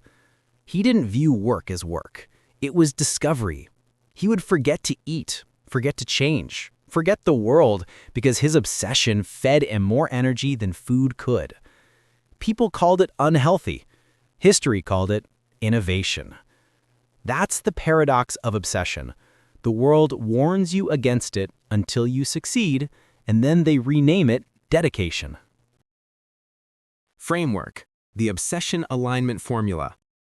To turn obsession from chaos into clarity, use this formula. Obsession equals purpose times discipline times focus divided by distraction.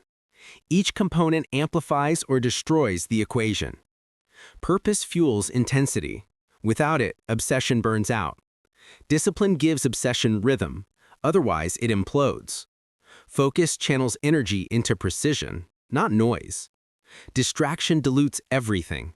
Every unchecked distraction halves your momentum. Obsession is controlled fire, contained by direction, not extinguished by doubt. The flip: balance is overrated, alignment is everything. Balance spreads energy thin. Alignment concentrates it. You don't need equal distribution of effort. You need unified direction of purpose. When everything you do points toward one mission, life simplifies. Every decision filters through one question: does this feed my fire or steal from it? Clarity becomes armor. Distraction becomes visible. Mediocrity becomes intolerable.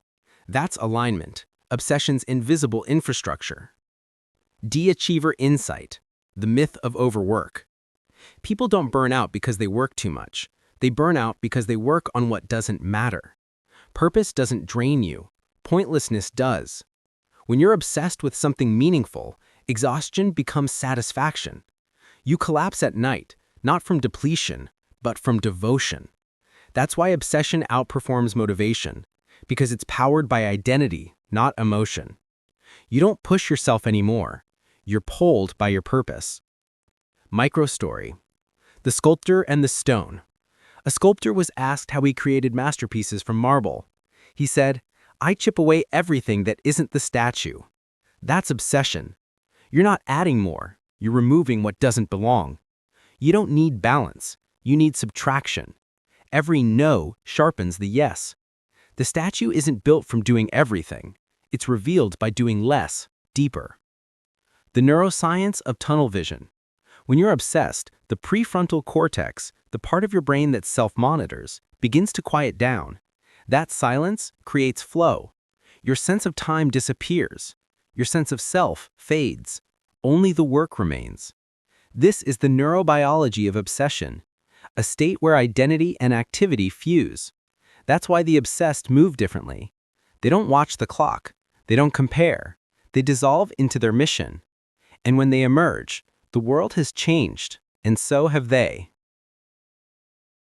Case Study 2: The Athlete and the Ice Tub. Kobe Bryant used to train 3 times before most players woke up. He'd finish a session, take an ice bath, and review footage during recovery. When reporters asked why he didn't rest, he said, "Because while they sleep, I'm adding separation." He wasn't chasing approval. He was chasing distance between himself and everyone else. Obsession doesn't compete. It compounds. While others sleep, it builds legacy. Action framework: the focus compression technique. To weaponize obsession without chaos, compress your focus into deliberate windows of intensity. Step: directive. Application. Step 1. Define the mission. What single outcome deserves total immersion right now? Step 2. Time block deep work. 90 to 120 minutes. No phone, no noise, full tunnel mode. Step 3. Trigger flow. Ritualize entry. Same playlist, same place, same posture. Step 4. Sustain. Push past discomfort. Flow begins when resistance peaks. Step 5. Decompress. Exit with reflection and reset. Obsession must recover, not just run. Obsession without structure burns you out. Obsession with structure builds empires. The psychological flip, when fire becomes fuel. Most people fear obsession because they've only seen uncontrolled fire. Burnout, exhaustion, tunnel vision without rest. But in the right direction, obsession doesn't consume you. It refines you. The same heat that melts metal also forges it. You decide which you'll become. When you channel obsession through purpose, your life becomes a forge. Every challenge is just another flame shaping you into precision. Obsession is not dangerous. Distraction is. Because distraction slowly kills with comfort, and comfort never makes history. Deceiver insight. The energy law of focus. Energy flows where attention goes. That's physics. If you scatter your attention, you scatter your energy. But if you condense it, you amplify it like a laser. Powerful enough to cut through everything in your way. A diffused beam lights a room. A focused beam cuts steel. That's obsession. Energy so aligned it becomes unstoppable. Microstory. The student of silence. A student once asked a monk how he achieved enlightenment. The monk smiled and said, "By doing one thing until it was done." The student waited for more. The monk stayed silent. That silence was the lesson. Obsession is not noise. It's focus so deep that the world becomes quiet. The monk didn't chase peace. He eliminated everything that disturbed it. That's what obsession does. It silences the unnecessary until only truth remains. Framework. The alignment audit. To align your obsession with your purpose, run this simple audit every month. Step. Question. Purpose. Step 1. What am I doing repeatedly that doesn't serve my mission? Identify leaks. Step 2. Where am I most alive even when tired? Identify purpose. Step 3. Who distracts me from my fire? Identify interference. Step 4. What environment amplifies my focus? Identify flow. Step 5. What can I remove right now? Create space for expansion. The more aligned your environment becomes, the easier obsession feels. Your surroundings start working with you instead of against you. Obsession thrives in ecosystems that eliminate noise. Case Study 3. The Architect of Legacy. Steve Jobs was once criticized for being too obsessive. He obsessed over font spacing, packaging, the texture of aluminum, things most CEOs would delegate. But that obsession created Apple's identity. He didn't aim for innovation. He aimed for immersion. He said, "Details aren't details. They make the product." That's what obsession looks like when refined. Precision that outlives its maker. When you stop being slightly interested in everything and become deeply invested in one thing, your name begins to echo. De-achiever insight. The sanctity of the singular. Most people live in fragments. Half work, half rest, half dream. Their energy is divided among a dozen distractions, and so their results are divided too. The obsessed live whole. When they work, they only work. When they love, they only love. When they build, they only build. That's why their impact feels divine, because they're fully there. Wholeness is not found in balance. It's found in totality. Microstory. the writer and the window. A novelist once locked himself in a room with only a desk and a window. No phone, no noise. He said he would write until the light changed. Months later, that book won a Pulitzer. When asked how he managed such focus, he said, "The secret isn't willpower, it's environment. I removed every exit except the work." That's the power of obsession, designing your world so the only way out is through. Framework, the obsession cycle. There are 4 stages of aligned obsession. Ignition, you discover something that lights you up. Immersion, you disappear into it, losing sense of time. Integration, you build systems to sustain it. Impact, you express it until it changes others. Then it repeats. Each cycle deepens mastery, widens reach, and strengthens purpose. You don't find your calling once, you evolve with it forever. The flip. Obsession as legacy. Obsession becomes dangerous only when it ends with you.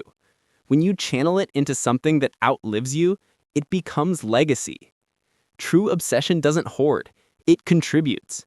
It creates artifacts, systems, movements. It transfers energy forward. That's why your fire matters. Because when you refuse to dull your intensity, you give others permission to awaken theirs. Your obsession is not selfish. It's service at its highest voltage. Inner declaration, the obsession creed. I no longer chase balance. I chase alignment. I channel my fire through purpose. I am not scattered, I am surgical. My energy moves through one direction, one mission, one truth. I build, I burn, I become. My obsession is not madness. It is meaning made visible. From this day, I live on purpose, completely, unapologetically, relentlessly. Transition to Chapter 9, the flow state formula. Obsession gives you focus, but there's a higher level. Flow, the effortless state where time bends, intuition sharpens, and excellence feels like breathing. In the next chapter, we'll decode how to trigger flow on command, how to merge obsession, discipline, and purpose into a single seamless experience of mastery. Because obsession fuels you, but flow frees you. End of Chapter 8, The Power of Obsession. Chapter 9, The Flow State Formula. The Lie of Hard Work. You've been told that greatness equals grind, that the harder you work, the further you go, that burnout is the proof of ambition. That's the lie. Hard work is a bridge, not a home. It gets you to mastery, but it's not where mastery lives. Because the highest performers on earth aren't grinding, they're gliding. They move through chaos with ease. They make complexity look simple. They execute faster, think clearer, and recover quicker, not because they work harder, but because they've mastered the flow state. Flow is not luck. It's a design, a reproducible mental and physical formula that turns struggle into rhythm. When you understand it, you stop fighting for results and start surfing them. The psychology of flow. Flow is the neurological intersection between challenge and skill. When what you're doing is slightly above your comfort zone, not too easy, not too hard, your brain floods with chemicals that create immersion. Dopamine, motivation. Norepinephrine, focus. Anandide, creativity. Endorphins, endurance. Serotonin, satisfaction. These combine to create effortless intensity, full absorption in the task at hand. Time distorts, doubt disappears, performance multiplies. That's flow, the zone where your purpose and your preparation collide into precision. Case study, the samurai and stillness. Samurai warriors trained not to attack faster, but to still the mind. Before battle, they entered Mushin no Shin, which means the mind without mind. No hesitation, no fear, no thought. Just trained instinct in motion. That's flow in ancient form. Centuries before neuroscience, they understood the truth. Mastery isn't about more thinking. It's about less interference. You don't rise to your potential, you fall to your preparation. Flow is the descent into that readiness. Framework. The flow trigger model. Flow doesn't appear randomly. It's triggered every time.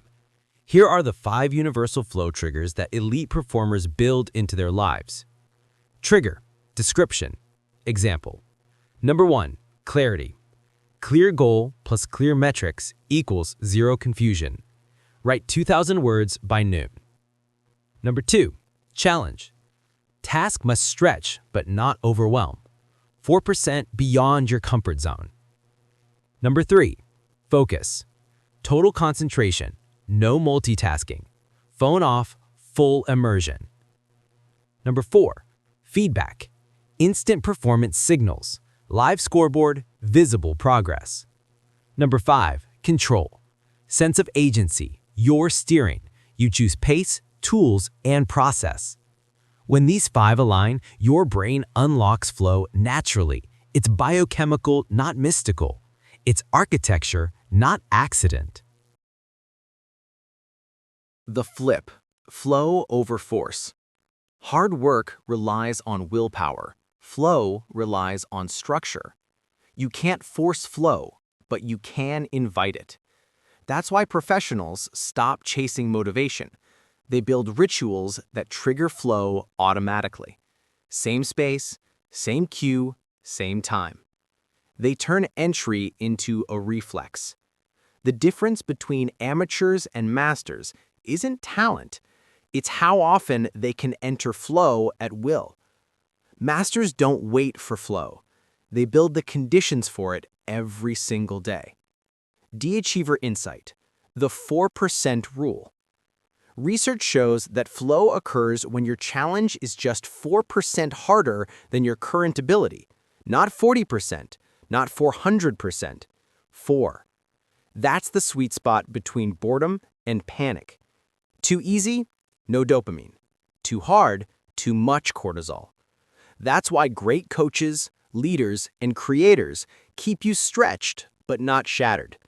They know progress lives at 4% past your comfort. If you live at 4%, you'll never stop expanding.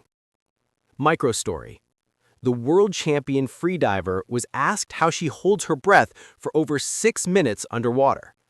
She said, "I don't fight for air. I surrender to it." That's flow. The moment you stop resisting, your biology takes over. The same applies to success. It's not forced, it's allowed. Flow isn't domination. It's cooperation with your own design. Framework. The flow entry ritual.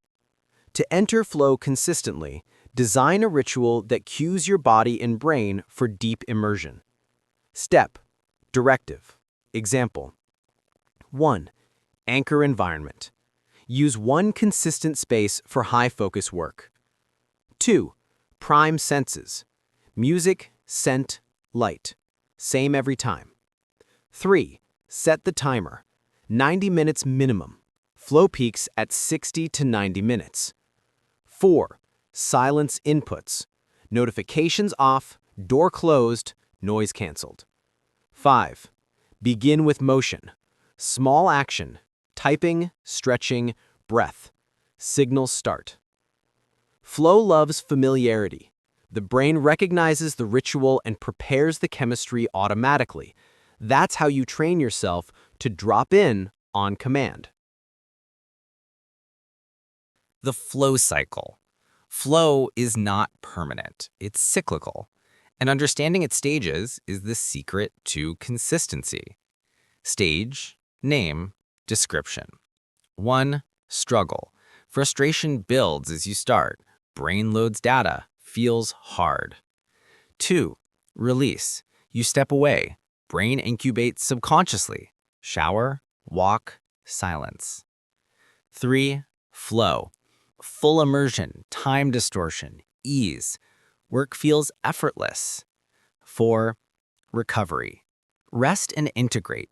The brain rebuilds capacity. Sleep, reflection, nutrition. People who fail at consistency usually sabotage recovery. They chase endless flow without refueling chemistry. That's like revving an engine without refueling. Flow is a loop, not a burst. Master the loop, and flow becomes a lifestyle. Case study 2. The designer's loop. One top creative director once said, "I don't wait for inspiration. I just start the struggle. It always leads to flow." He described how frustration was his first signal, not of failure, but of ignition. When he hit a wall, he'd stop, walk, breathe. Minutes later, the solution arrived, unforced. He wasn't lazy. He understood the cycle. He trusted it. That's the flow state formula in practice. Friction, release, immersion, recovery. Every creative genius lives in that rhythm. Action framework. The flow maintenance protocol. Once you can enter flow, the next mastery is to sustain it. Use this 5-step protocol. Guard inputs. The quality of what enters your mind dictates the quality of your flow. Consume excellence. Avoid noise. Track timing. Flow peaks and cycles. 90 minutes on, 15 to 30 minutes off. Obey that pattern. Optimize energy. Nutrition, hydration, sleep. Flow burns real fuel. Protect the body that carries the brain. Anchor emotion. Enter each deep session with gratitude, not pressure. Emotion stabilizes attention. Reflect rituals. After each deep session, write what triggered flow and what broke it. Turn reflection into data.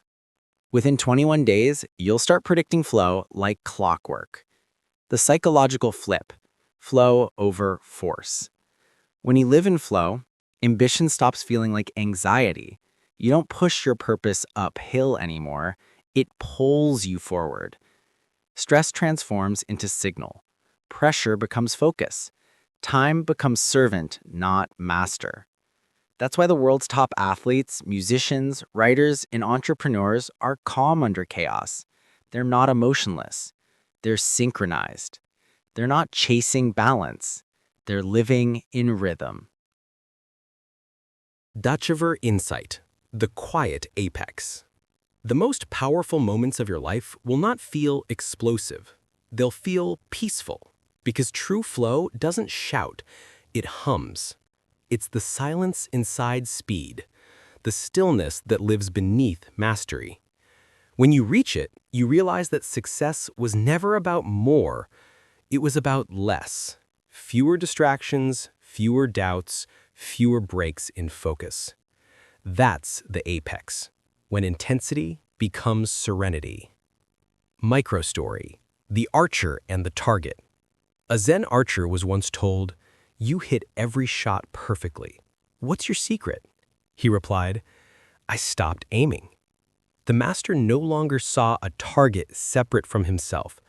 He was the motion, the aim, the arrow, the release. That's the flow state. You stop performing and start being. It's not that you rise above distraction, you dissolve it. Framework, the flow reconstruction map. When you lose flow, and you will, rebuild it consciously using this map. Step, trigger, tool. 1. Distraction, change environment. 2. Fatigue, micro-recovery, hydration, breathing, stretch. 3. Anxiety, simplify goal, shrink task size by 50%. 4. Boredom, raise challenge 4%, add novelty. 5. Disconnection, revisit purpose, remember why. Flow loss isn't failure, it's feedback. Your system is telling you which dial to adjust. Masters don't panic when they lose flow, they recalibrate. Case study 3, the pilot in the storm. A commercial pilot once described flying through a thunderstorm. In chaos, the autopilot disengaged. Every light on the console flashed red. Instead of panicking, he said, "I trusted procedure. My hands moved before fear did." That's what flow feels like under pressure. automatic precision born of deep preparation. He didn't think his way through, he flowed his way through. Mastery is muscle memory guided by clarity. Dutchever insight, the paradox of ease. The goal of mastery is not effortlessness, it's earned ease. Ease that comes after thousands of deliberate reps. Ease that feels like intuition but is built on repetition. People see it and call it genius, but it's just flow practiced until it looks divine. That's what you're building. Ease that was once hard. Simplicity that was once struggle. Flow that was once friction. Action framework, the flow life design. To live perpetually in flow, you must build your entire day around it. Follow this design.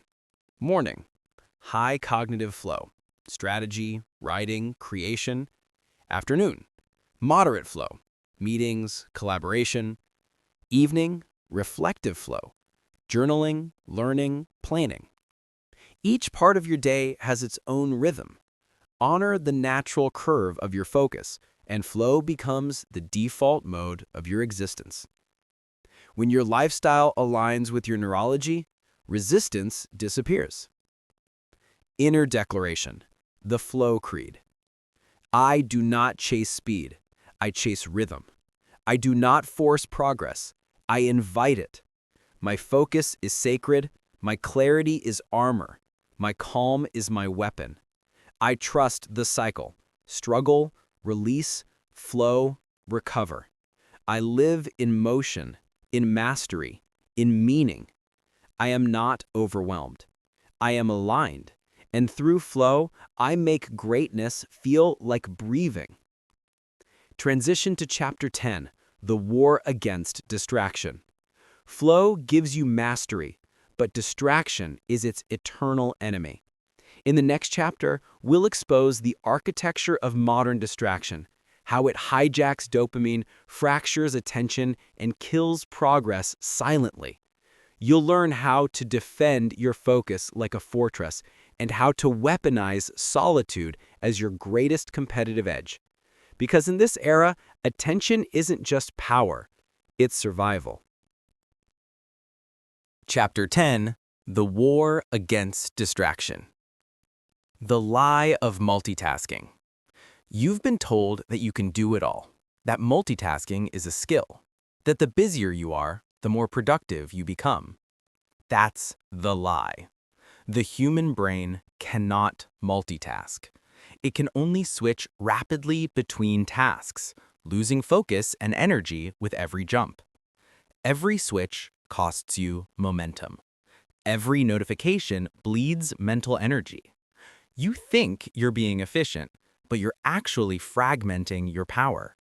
Because focus, not motion, produces results. You don't need to do more things. You need to do fewer things better. Distraction is not harmless. It's the silent assassin of your destiny. The psychology of attention theft. Modern distraction isn't accidental. It's engineered. Social media apps, news feeds, and algorithms are built to hijack your dopamine. They give you micro rewards, likes, pings, updates, to keep you scrolling, not producing. The more distracted you are, the more valuable you become to them. Because your attention is currency, the most expensive commodity on Earth. Every swipe is a withdrawal from your future. Every notification is an invoice charging your dreams. That's not exaggeration. That's economics. The distracted are profitable to the system, but powerless to themselves. Case study: The billion-dollar hijack. In 2017, a former Google design ethicist revealed something chilling.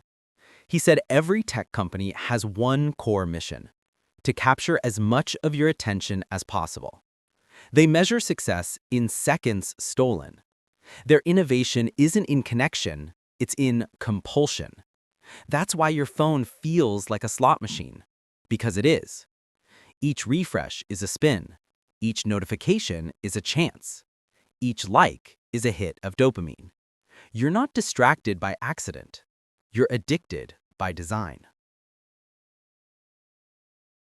Framework. The attention economy formula. Let's make it plain. Power equals focus times duration. Weakness equals distraction times frequency. Focus multiplied over time compounds into mastery. Distraction multiplied by repetition compounds into mediocrity. Every second you give away to noise, you delay your greatness. Every hour you reclaim, you accelerate it. You are not in a content economy. You are in an attention economy. And whoever controls your attention controls your life. The flip. Distraction is the new poverty. In this century, the poor are not those without money, they're those without focus. Distraction is the new poverty, and attention is the new wealth. Look around. The billionaires of the modern world are not just rich, they're ruthless with their focus. They live by one rule: guard attention like oxygen, because once it's gone, nothing else functions. You can recover money, you can recover energy, you cannot recover wasted focus. The Deceiver Insight. The attention audit. You can't manage what you don't measure. So here's your first step in the war against distraction. Run the attention audit. For the next 3 days, log every distraction. How often you check your phone? What triggers it? Boredom, anxiety, curiosity? How long it takes to return to focus? You'll see the truth. You're not short on time, you're leaking attention. And leaks, once visible, can be sealed. Microstory. The Monk and the River. A monk once took his student to a river. The water was loud, chaotic, rushing. He said, "This is your mind when distracted." Then he scooped a bowl of water from the river and let it sit. Minutes later, the ripples stilled. The surface became clear. And this, he said, is your mind when focused. You don't need new thoughts. You need stillness to see. The student bowed. Because silence is not emptiness, it's vision. The science of fragmented focus. Neuroscientists call it attention residue, the mental drag left behind when you switch tasks. Every time you check your phone mid-work, part of your brain stays behind, thinking about what you just saw. You lose up to 40% of your productive capacity through micro-switching. 40%. That's not bad luck. That's stolen bandwidth. Focus isn't about intensity, it's about singularity. Your mind performs miracles when you stop scattering it.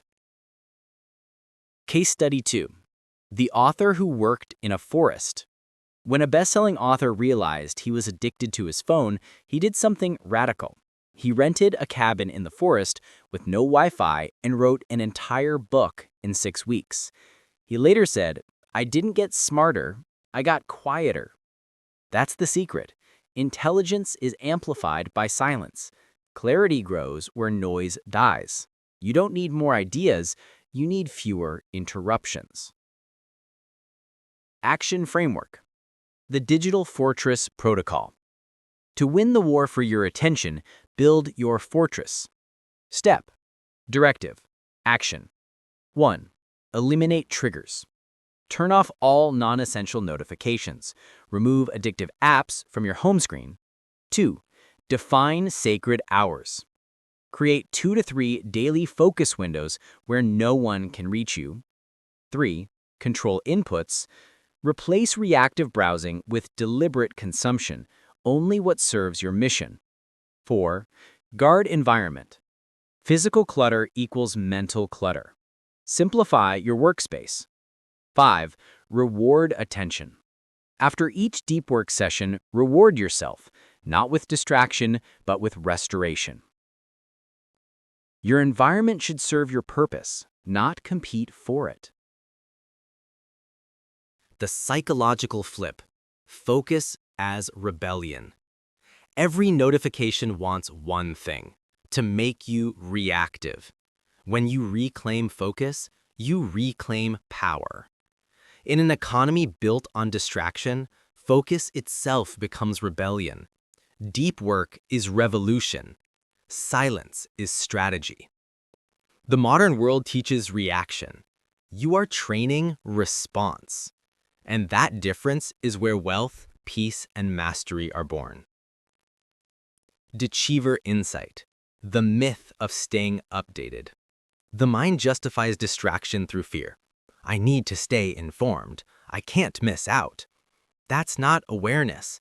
That's anxiety disguised as relevance. The truth is simple. You don't miss opportunities by disconnecting. You miss them by diluting your attention. If something truly matters, it will find you. What matters is what you can build while others scroll. Microstory: the sculptor and the noise. A sculptor once wore earplugs every time he worked. When asked why, he said, "Because the world's noise doesn't deserve to interrupt creation." He wasn't arrogant, he was disciplined. Every masterpiece is made in silence. The loudest people rarely produce the deepest work. The world doesn't need more noise, it needs more depth. Framework: the focus ladder. Use this ladder to climb out of distraction one level at a time. Level: name. Description: 1. Awareness. Notice how often you're pulled away. 2. Resistance. Pause before reacting. 3. Replacement. Substitute low-value habits with high-value ones. 4. Ritual. Automate focus times daily. 5. Identity. Become the kind of person who protects attention. You don't fight distraction once. You evolve beyond its reach.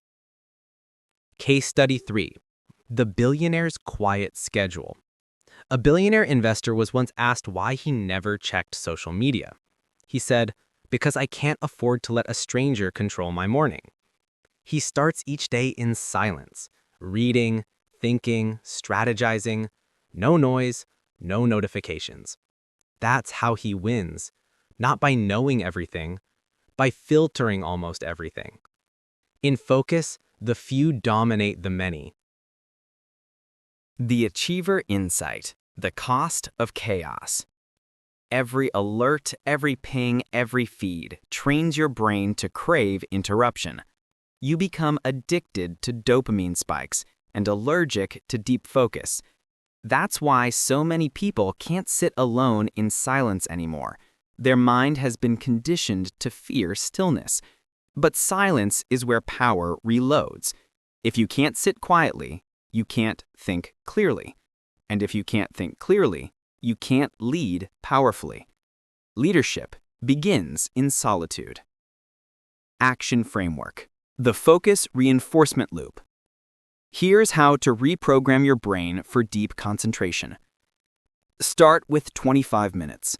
1 Pomodoro of absolute silence, no devices. Increase daily. Add 10 minutes per session. Build focus stamina. Reflect after. Write what clarity emerged. Anchor reward. Train dopamine to follow focus, not distraction. Repeat daily. Consistency rewires craving from chaos to calm. After 21 days, focus becomes pleasurable again. You'll crave silence like oxygen. The flip: the weaponization of solitude. The world runs from silence. The de-achiever runs toward it, because solitude is not loneliness, it's leadership. It's where you hear strategy instead of noise. It's where ideas crystallize. It's where vision downloads. Every great empire was designed in solitude, not in a crowd. So when the world scrolls, you study. When they react, you refine. When they're entertained, you evolve. That's how the future gets built. Inner declaration: the focus creed. I am not available to distraction. My attention is my asset. My time is my territory. I do not chase noise. I create clarity. Every silence I choose multiplies my power. I guard my focus like gold.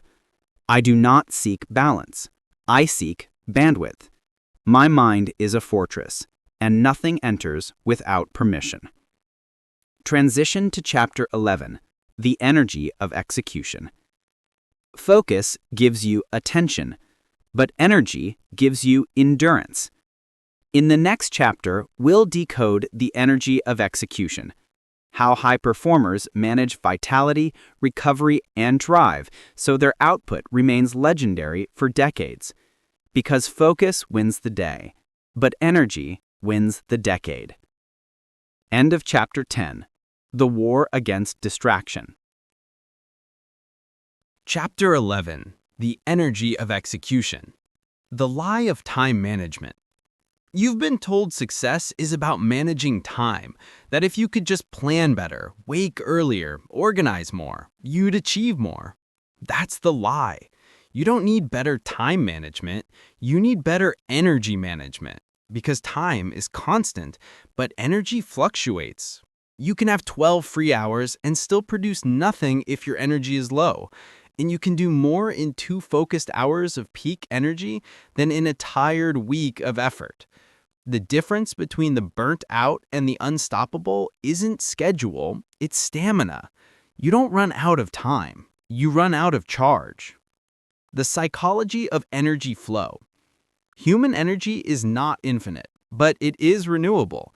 It cycles through physical, emotional, and cognitive reserves. When one drains, the others follow. That's why stress feels like fatigue, even when you've done nothing physical. Most people try to fix exhaustion by adding caffeine or sleep, but exhaustion isn't just biological, it's psychological misalignment. You're not tired because you worked too much. You're tired because you worked on what doesn't recharge you. Energy flows through meaning. Purpose is the original power source. You don't need more rest. You need more relevance. Case study: the athlete who never burned out. A professional triathlete was once asked how he trained 6 hours a day without fatigue. He said, "I don't push against my body. I synchronize with it." He tracked his energy, not just his time. He knew when to sprint and when to recover. His secret wasn't endurance, it was rhythm. That's the foundation of all high performance. Energy used rhythmically lasts longer than energy used recklessly. He didn't grind, he cycled, and that cycle became his edge. Framework: the energy pyramid. Your energy is a layered system, not a single tank. To manage it, you must optimize each level. Layer, type, fuel. Layer 1, physical energy. Nutrition, movement, hydration, sleep. Layer 2, emotional energy. Relationships, gratitude, boundaries. Layer 3, cognitive energy. Focus, clarity, task design. Layer 4, spiritual energy. Purpose, belief, mission. Most people focus on the physical layer, caffeine, naps, food. But when the higher layers collapse, no amount of coffee can save you. True vitality begins at the top. Meaning fuels mind, which fuels emotion, which fuels the body. That's the energy cascade of achievement. The flip. You don't need more fuel. You need less friction. Most people think burnout comes from doing too much, but often it comes from resisting too much. Internal friction, overthinking, regret, indecision burns more energy than execution ever could. When you remove emotional resistance, energy flows effortlessly. That's why clarity is the most sustainable fuel. The confused mind is exhausted before it begins. Simplify decisions. Eliminate unnecessary drama. Reduce mental clutter.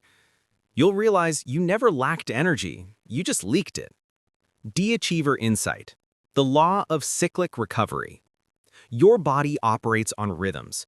Ultradian, hourly, circadian, daily, infradian, monthly. Every rhythm demands recovery. Ignoring them leads to collapse. Peak performers schedule breaks as seriously as work. They understand that recovery isn't rest, it's reinforcement. They don't crash on weekends, they recharge daily. Because energy is not earned by working harder, it's multiplied by recovering smarter. Micro story: The Archer's Rest. An archer was asked how he hit the target with such accuracy. He said, "I rest the bow as much as I pull it. If the bow stays stretched, it loses tension. If it's never stretched, it loses strength. So it must alternate. Tension, release, tension, release. That's energy mastery, not constant push, rhythmic precision." The science of energy renewal. Your brain consumes 20% of your body's total energy, even at rest. That means every thought, decision, or worry has a metabolic cost. You can't see it, but your brain burns glucose like a machine. That's why overthinking drains you. That's why indecision feels physical. Energy conservation starts with cognitive discipline. You must learn to think clean, decide quickly, declutter mentally. Finish what you start. Each completed thought frees bandwidth for brilliance. Case Study 2. The Executive Who Scheduled Recovery. A Fortune 500 CEO once revealed his secret productivity hack. It wasn't hustle, it was scheduled recovery.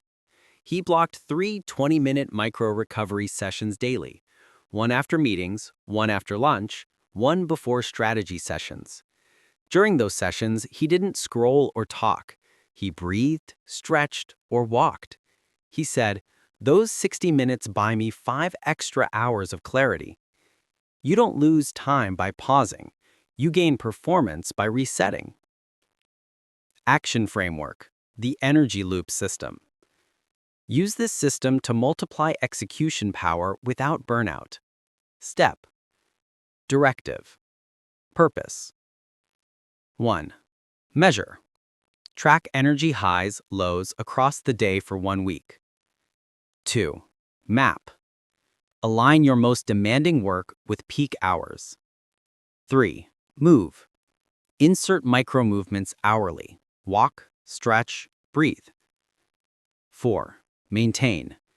Refill your energy tanks. Hydration, food, sleep. 5. Master. Build rituals that protect recovery. Once mapped, execution becomes effortless because your schedule aligns with your biology, not your ego. The psychological flip. Energy as currency. Energy is the real currency of achievement. Every task is an investment. Every distraction is an expense. You can't keep spending without earning. High performers act like investors. They allocate energy strategically, not emotionally. They don't give 100% to everything. They give 100% to the right thing at the right time. That's energy intelligence, and it's rarer than talent. The Achiever Insight. The Energy Quadrant. Everything you do falls into one of 4 zones. Zone. Description. Result. A. High energy, high meaning. Purposeful flow, aligned work. Peak performance. B. High energy, low meaning. Busy but aimless. Burnout. C. Low energy, high meaning. Noble work without rhythm. Fatigue. D. Low energy, low meaning. Distraction. Decay. Your goal is live in Zone A, high energy, high meaning. That's where execution becomes joy. If you drift into Zone B, you'll succeed temporarily, but collapse spiritually. Zone C will drain you emotionally. Zone D will erase you entirely. The fix isn't harder work, it's better placement. Microstory. The dancer's rule.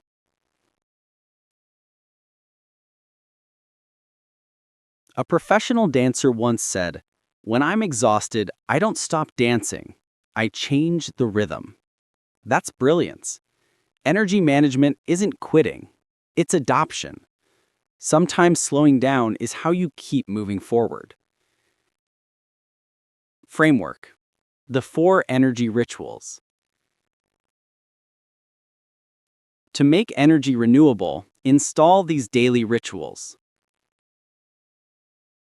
Morning activation. Movement plus sunlight plus hydration. Prime the system. Midday reset. 15-minute disconnection. Prevent crash. Evening reflection. Gratitude plus journaling. Convert chaos into calm. Weekly recovery window. Full digital detox or solitude period. Recharge the mind beyond work. Energy management is ritual, not reaction. You don't wait to burn out. You build habits that make burnout impossible.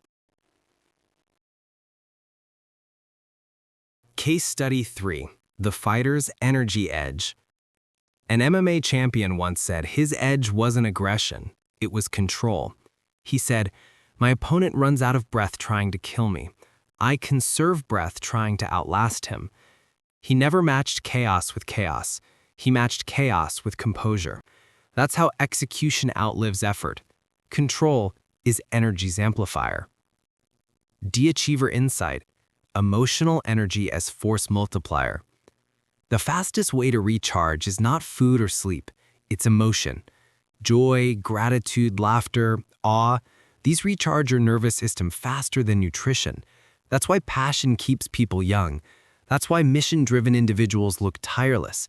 Their emotions generate voltage. The body follows belief. When you love what you do, your biology obeys it. Emotion fuels endurance. Action framework, the energy audit. Run this audit weekly to sustain peak vitality. Step, question, focus. 1. When did I feel most alive this week? Find energy sources. 2. What drained me the fastest? Identify energy leaks. 3. Who or what recharges me instantly? Build around it. 4. Where am I ignoring recovery? Schedule it. 5. What one habit will multiply next week's power? Execute. You can't scale exhaustion. Audit energy before you audit performance. The flip. Energy as identity. Once you master energy, you stop chasing motivation. You become your own generator. You don't say, "I need to get motivated." You say, "I'm charged, let's move." That's identity-level power, the point where you stop reacting to life and start radiating through it. You no longer manage energy, you embody it. You become the source. Inner declaration, the energy creed. I am not powered by caffeine or chaos. I am fueled by purpose and rhythm. My energy is sacred. It builds empires, not excuses. I rest to rise. I pause to multiply. I recover to dominate. I am never tired. I am recharging. Every breath is voltage. Every movement is mastery. My energy is infinite because my purpose is aligned. Transition to Chapter 12, the power of environment. Energy sustains motion, but the environment shapes direction. In the next chapter, we'll decode the power of environment, how to design your surroundings, your people, and your digital world to become an automatic performance system. Because discipline fights willpower, but environment eliminates the fight entirely. End of Chapter 11. The Energy of Execution.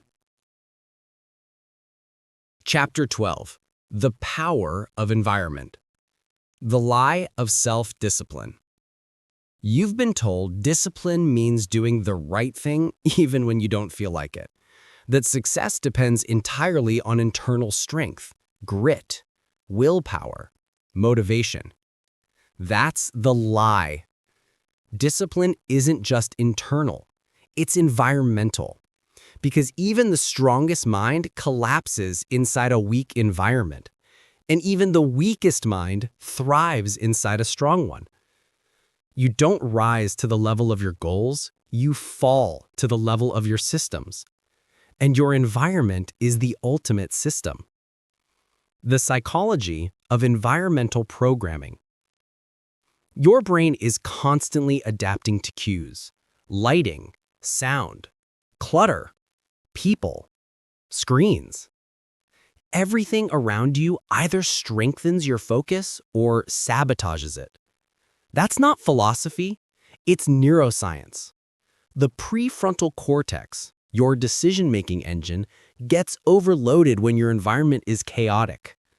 Clutter equals cognitive noise. Noise equals stress. Stress kills creativity and focus. Your environment is not neutral. It's programming you. So the question isn't, do I have discipline? The question is, does my environment reward discipline or punish it? Case study: the surgeon's room. A top cardiac surgeon once said, "My skill doesn't save lives. My setup does." Every instrument in his operating room was placed within 1 second of reach. No confusion, no hesitation, no wasted motion. He built an environment so precise that excellence became predictable. That's mastery. When your surroundings make brilliance unavoidable. Framework: the environmental advantage system. Here's how environment really shapes execution. Layer, focus, function. Number 1, physical environment. Space, setup, design. Reduces friction. Number 2, digital environment. Devices, tabs, tools. Controls attention. Number 3, social environment. People, conversations, culture. Shapes energy. Number 4, internal environment. Thoughts, emotions, beliefs. Governs behavior. If one layer is toxic, it infects the others. But when all 4 align, your environment becomes an engine. You don't fight for focus anymore. You fall into it. The flip: environment is automation. Willpower is a finite resource. Environment is infinite leverage. Why fight temptation when you can delete it? Why wrestle with distraction when you can design it out? The environment is silent discipline, obedience without effort. The smartest people don't have stronger self-control. They have smarter setups. They engineer their spaces to make the right choice automatic. The achiever insight: the law of proximity. Your potential is contagious. So is mediocrity. Every person, app, or space you stay close to transmits energy, ideas, and standards. That's the law of proximity. If you sit near chaos, your brain mirrors chaos. If you surround yourself with ambition, your neurons begin to emulate success. That's not motivation, it's mirror neurons. Environment doesn't just influence behavior, it codes it. Microstory: the farmer's fence. A farmer built a perfect field, but his crops kept failing. A visitor noticed that wild animals kept sneaking in. The farmer sighed, "I've been fixing the crops instead of fixing the fence." That's what most people do. They keep trying to fix habits instead of fixing their environments. You don't need more effort, you need stronger fences. The science of design-induced behavior. Behavioral scientists call it choice architecture, designing environments that make the preferred action the easiest one. Airports place garbage bins every 30 feet. Litter drops by 80%. Cafeterias put fruit at eye level. Healthy choices increase by 25%. Your environment dictates behavior more than motivation ever will. So, redesign your world. Keep gym clothes visible. Hide distractions. Simplify workspaces. Set cues everywhere you want momentum. Make success visible and failure invisible. Case Study 2. The Writer's Desk. A best-selling author once said, "I don't need inspiration, I need isolation." He wrote in a minimalist room. One desk, one chair, one light, one laptop. No Wi-Fi, no music, no excuses. He said, "The emptier the room, the louder the words." That's environmental alchemy, removing everything that dilutes focus until only creation remains. Action Framework. The Environmental Recode Protocol. To rebuild your world for dominance, follow this 5-step system. Step: directive. Example. 1. Audit. List everything in your daily space. What fuels or drains you? 2. Eliminate.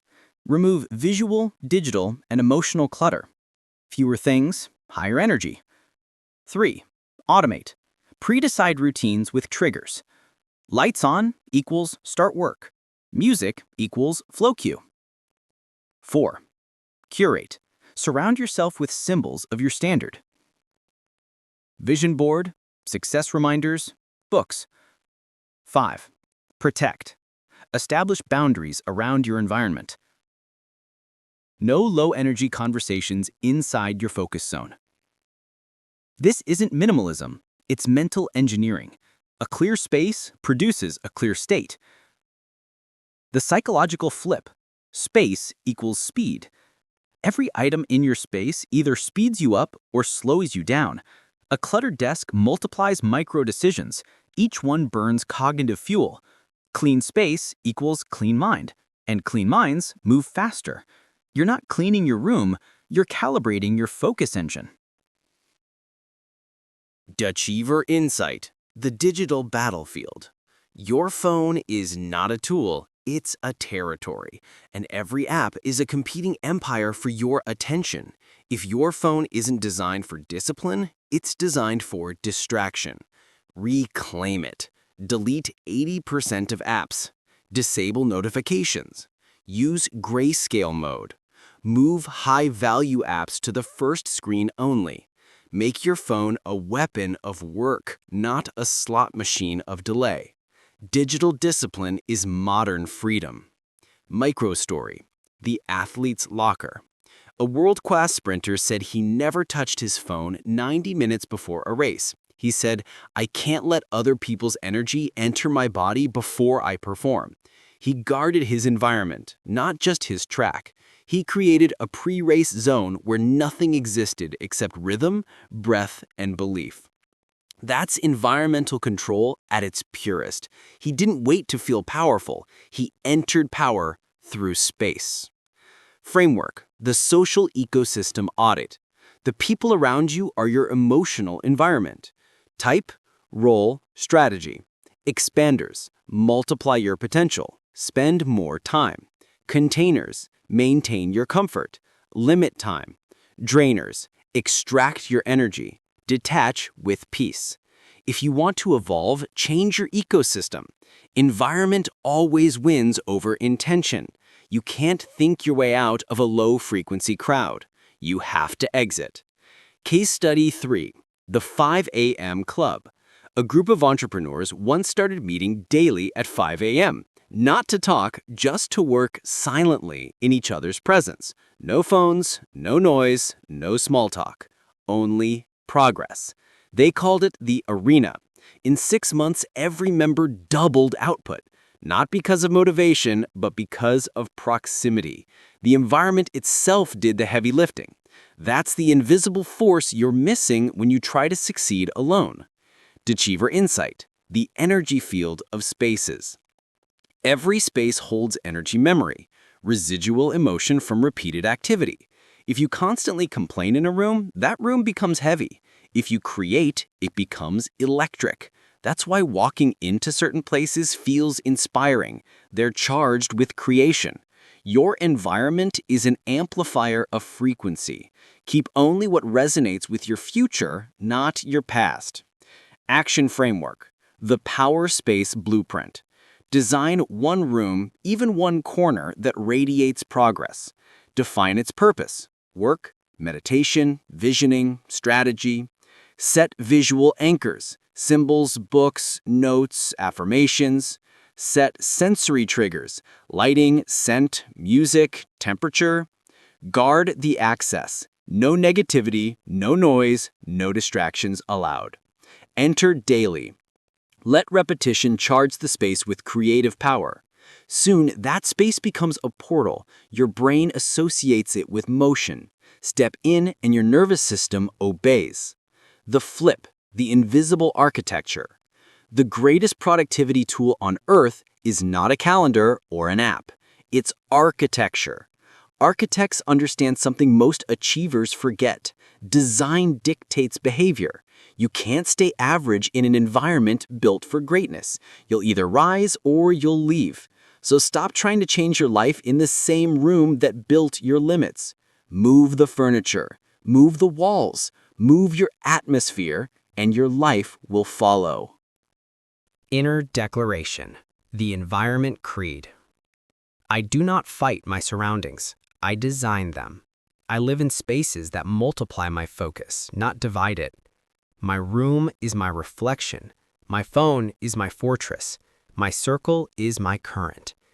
I build worlds where my goals breathe freely. I am not a victim of environment. I am its architect. Transition to Chapter 13, The Identity Reset. You've mastered your energy and your environment. Now, it's time to evolve the core that controls both, identity. In the next chapter, we'll decode how to reprogram identity, how to outgrow the version of you that hesitates and install the one who moves without permission.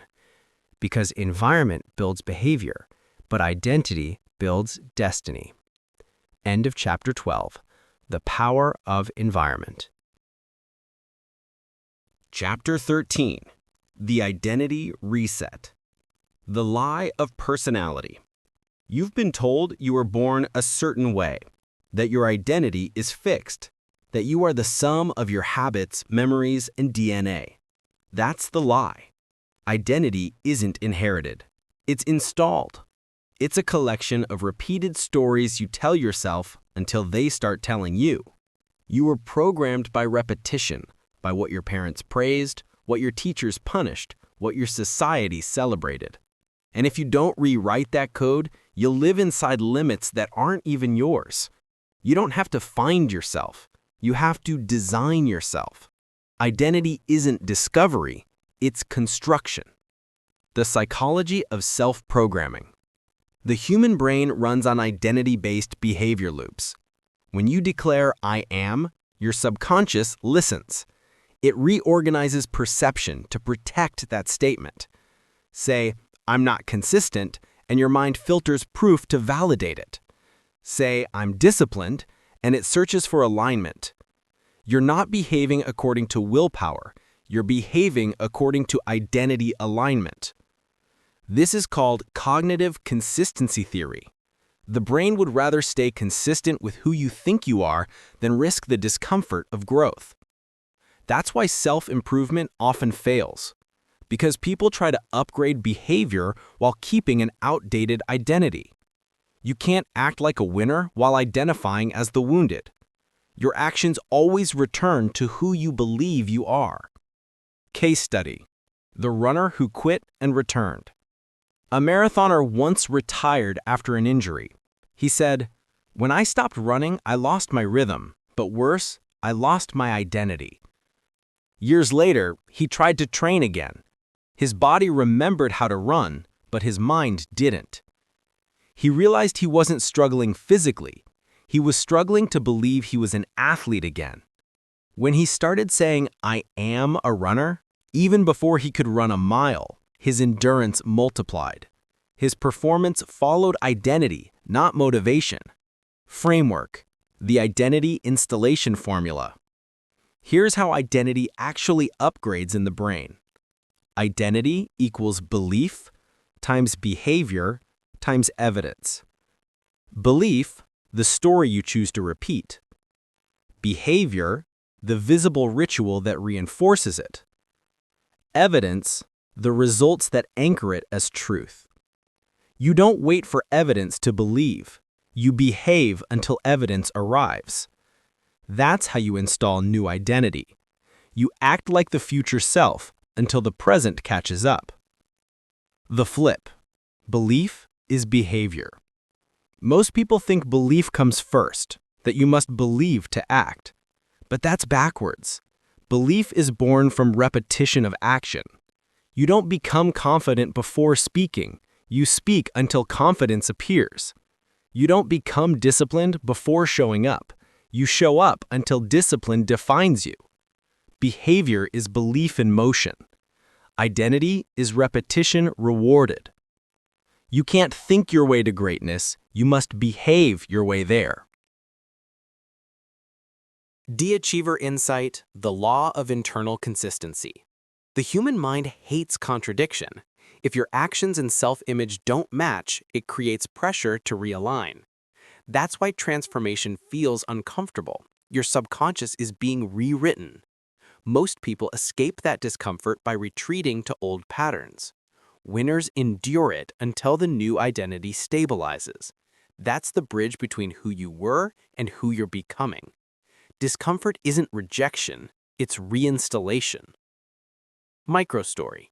The actor's switch. A method actor was once asked how he transformed into different characters so deeply. He said, "I stop acting. I become." He lived like the role, thought, dressed, walked, spoke, and ate like the character. His brain rewired accordingly. That's neuroplasticity, the mind adapting to identity signals. If an actor can temporarily become anyone, you can permanently become your next level. The science of identity change. Neuroscience confirms that repeated self-definition reshapes the brain's default network, the system that controls self-perception. When you repeat "I am" statements linked to action, you strengthen neural pathways that support those behaviors. That's how affirmations work, not through wishful thinking, but through repetition plus proof. Identity is a feedback loop between what you say, what you do, and what you prove. Break that loop and you stay stuck. Rebuild it and you transform. Case study 2. The prison reprogrammer. A man who spent 15 years in prison transformed himself behind bars. He read hundreds of books, learned law, and eventually earned his degree from within confinement. When asked how, he said, "I stopped calling myself a prisoner. I started calling myself a scholar." That identity shift rewired his perception of confinement. The walls didn't change. His definition did. He walked out of prison the same man physically, but mentally he'd already escaped years before. That's identity transcendence. Action framework. De-achiever identity reset protocol. To execute an identity transformation, follow this 5-step system. Step. Directive. Key question. 1. Identify the old story. Define the version holding you back. Who have I been pretending to be? 2. Declare the new identity. State it clearly and decisively. Who am I now? Without hesitation. 3. Design behavioral proof. Build rituals that make it real. What would this version of me do daily? 4. Track evidence. Journal visible proof of consistency. How am I acting in alignment? 5. Reinforce through repetition. Repeat until it becomes reflex. Am I living as identity, not intention? Identity hardens through habit, and habit begins with daily design. The psychological flip. You're not changing, you're remembering. The true self isn't something you create, it's something you uncover. Underneath conditioning, fear, and performance lies the original you, capable, creative, certain. Transformation isn't about becoming someone new. It's about shedding who you were told to be. You're not changing your nature, you're reclaiming it. That's why growth often feels like remembering, because your power was never lost, only hidden under repetition of the wrong story. De-achiever insight, the mirror law. Your outer world mirrors your inner identity. You don't attract what you want, you attract what you are. If you see chaos around you, check your self-definition. If you see excellence around you, that's your reflection too. The world bends to your self-concept. Upgrade your mirror, and your reality changes automatically. Microstory. The sculptor's hand. A sculptor was once asked how he carved such lifelike figures. He said, "I just remove everything that isn't the statue." That's what identity work really is, not addition, but subtraction. You don't build confidence, you remove doubt. You don't find greatness, you remove limitation. You don't search for worth, you stop agreeing with lies. Your masterpiece was always there, buried under noise. Framework: the reprogramming cycle. Identity upgrades follow this predictable loop. Stage: name, description. 1. Awareness. See the old narrative clearly. This story no longer fits. 2. Disruption. Challenge the identity reflex. That's who I was, not who I am. 3. Installation. Replace old scripts with new ones. This is who I choose to be. 4. Integration. Behavior matches belief. My life proves my identity. 5. Expansion. New level, new identity.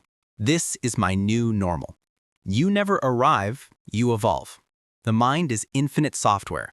Keep upgrading until your environment mirrors your potential. Case Study 3. The Reborn Entrepreneur. A struggling business owner once admitted, "I built my company like a survivor, not a leader." His decisions came from fear, not vision. Every choice was protection, not creation. When he redefined himself as a builder of systems, not a seller of products, everything shifted. He hired better. He led with confidence. Revenue tripled, not because his skills changed, but because his identity did. You don't scale business before you scale self. Die-Achiever Insight, the 90-day identity reboot. Identity change isn't instant, it's iterative. It takes about 90 days of consistent behavior to hardwire a new self-concept. During that window, you'll feel tension, old reflexes trying to pull you back. That's not failure, that's feedback. It means the system is updating. Keep repeating, keep behaving as the new you, long enough for the subconscious to forget the old coordinates. Action Framework, the Daily Identity Code. Every morning, repeat this 3-step mental protocol. Affirmation. State your identity in present tense. I am decisive. I am consistent. I am inevitable. Activation. Do one action that matches the declaration. Make a difficult call. Complete a task. Reject hesitation. Anchor. Write proof of alignment before bed.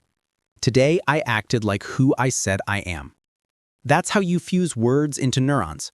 Repetition, motion, evidence. Identity changes when repetition becomes reflection. The flip. You don't manifest identity, you manufacture it. Your rituals are your blueprints. Your consistency is your construction crew. Your environment is your factory. Stop waiting for permission to become powerful. You are the engineer of your own evolution. Inner Declaration, the Identity Creed. I am not the sum of my past. I am the architect of my becoming. I delete old definitions that limit me. I install new beliefs that empower me. I act as my future self until my reality obeys. I am not chasing transformation. I am living proof of it. I move with certainty, speak with clarity, and build with conviction. My identity is not an accident. It is my greatest creation. Transition to Chapter 14. The Art of Relentless Reinvention. Identity defines power, but reinvention sustains it. In the next chapter, we'll unlock the art of relentless reinvention, how to evolve before circumstances force you to, and how to stay untouchable in a world that rewards adaptability over attachment. Because once you've rebuilt who you are, the only question that remains is, can you keep becoming? End of chapter 13. The Identity Reset. Chapter 14. The Art of Relentless Reinvention. The Lie of Arrival. You've been told that the goal is to arrive, to reach the finish line, secure the win, find stability, and finally relax. That's the lie. There is no arrival. There is only evolution. Arrival is the enemy of expansion. The moment you decide you've made it, you stop becoming it. The world doesn't reward those who succeed once. It rewards those who can succeed again, in new conditions with new tools under new rules. Reinvention isn't a crisis. It's a career strategy. The psychology of evolutional mastery. Your brain wasn't built for change. It was built for survival. And survival loves patterns.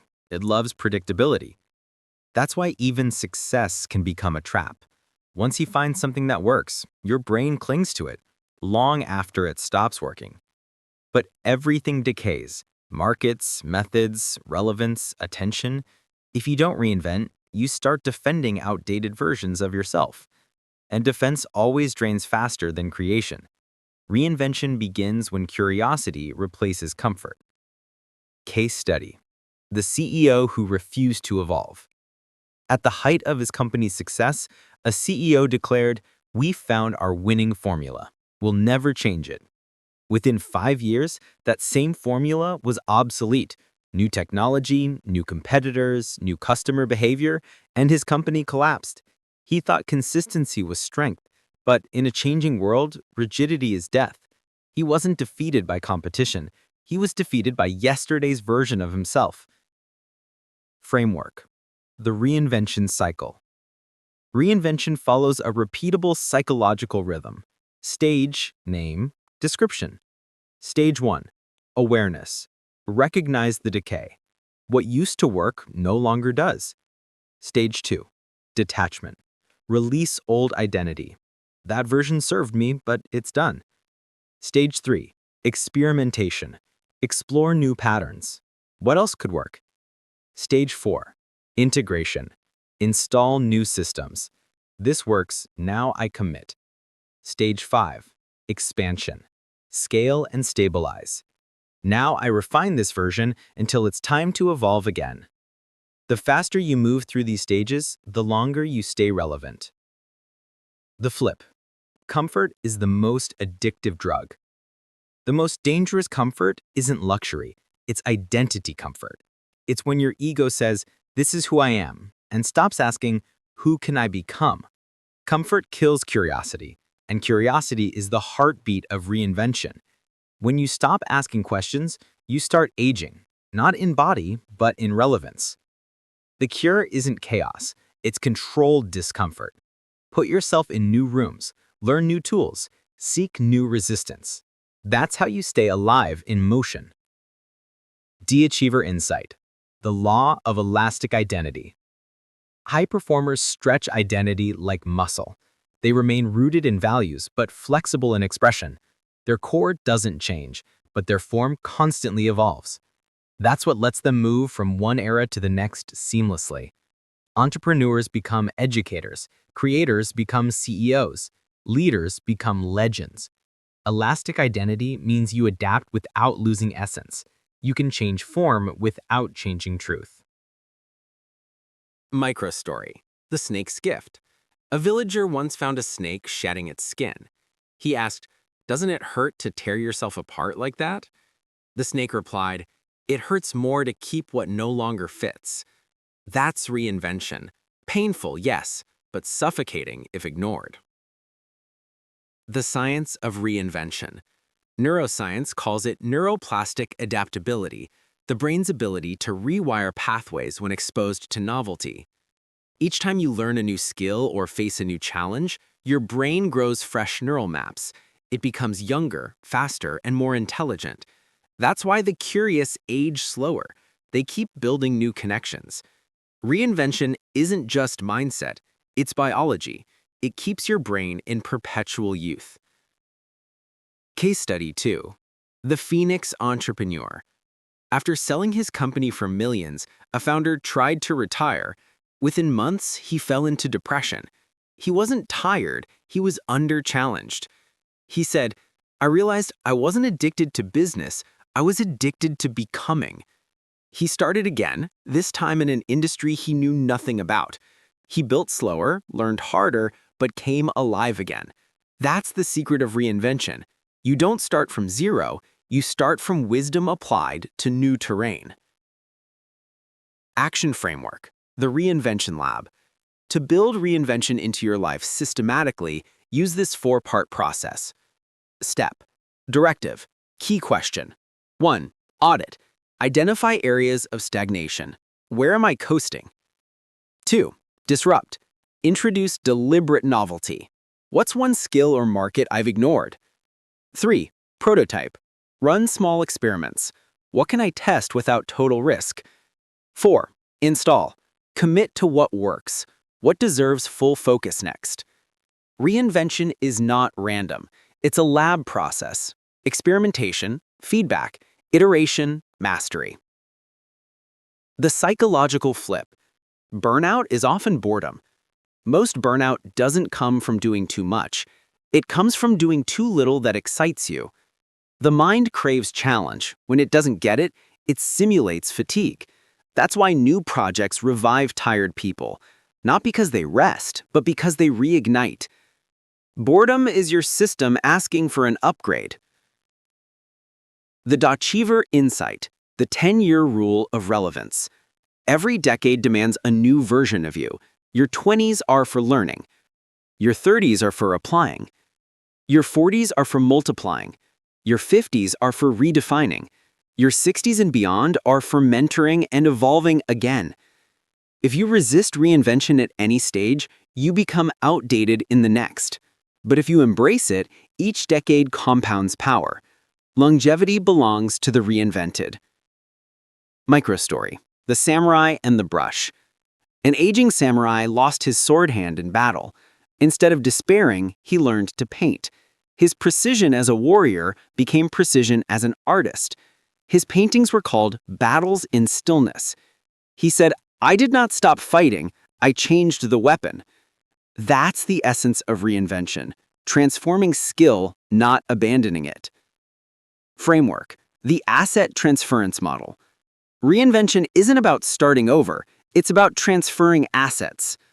Asset: old context, new context, communication, sales presentations, public speaking or education. Strategy: business planning, creative consulting. Leadership: team management, community building. Execution: operations, systems design. Resilience: crisis recovery, mentorship, or teaching grit. Nothing you have done is wasted. Every skill can be reborn in new form. The key is to stop asking, "What should I do next?" and start asking, "Where else can my skill set create value?" Case Study 3. The Artist Who Became a CEO. A struggling musician spent years trying to make it in the industry. He learned marketing to promote his music, built audiences online, and became excellent at storytelling. When the music didn't pay, he pivoted, turned those same skills into a digital agency. Within 3 years, he was running a 7-figure company. He didn't quit art, he redirected its energy. Reinvention doesn't kill passion, it refocuses it where it can breathe. The flip: destruction is part of design. Every version of you has an expiration date. The tragedy is not that things end, it's that people refuse to let them. Sometimes you must burn a successful version to release the next. That's not recklessness, that's evolutionary courage. The phoenix doesn't rise beside the ashes, it rises from them. To grow, something must die: comfort, ego, or identity. Choose which, or life will choose for you. Deceiver Insight: The 3 triggers of reinvention. Reinvention usually starts in one of 3 moments. Pain, when the old way hurts more than the unknown. Vision, when you glimpse a higher version of yourself and can't unsee it. Stagnation, when comfort becomes unbearable. If you're feeling any of these, it's not a breakdown, it's a rebirth announcement. Action framework, the 7-day reinvention sprint. When you sense it's time to evolve, move fast. Use this 1-week reset system. Day, focus, action. 1. Detach. List what no longer serves your next tractor. Burn the list. 2. Define. Write your new identity statement. 3. Design. Choose one environment change. Space, routine, or circle. 4. Disrupt. Try something radically new for perspective. 5. Decide. Commit to one new path without perfect clarity. 6. Document. Capture lessons, patterns, and insights daily. 7. Declare. Announce the evolution publicly to anchor accountability. Reinvention loves momentum. Act before fear has time to organize. Microstory. The Bridge Builder. An engineer was once criticized for abandoning his old projects too soon. He smiled and said, "Bridges don't move people forever. They move them once. Then I build the next one." That's mastery. Knowing when the bridge has served its purpose and being brave enough to build another. The psychological flip. Self-destruction versus self-evolution.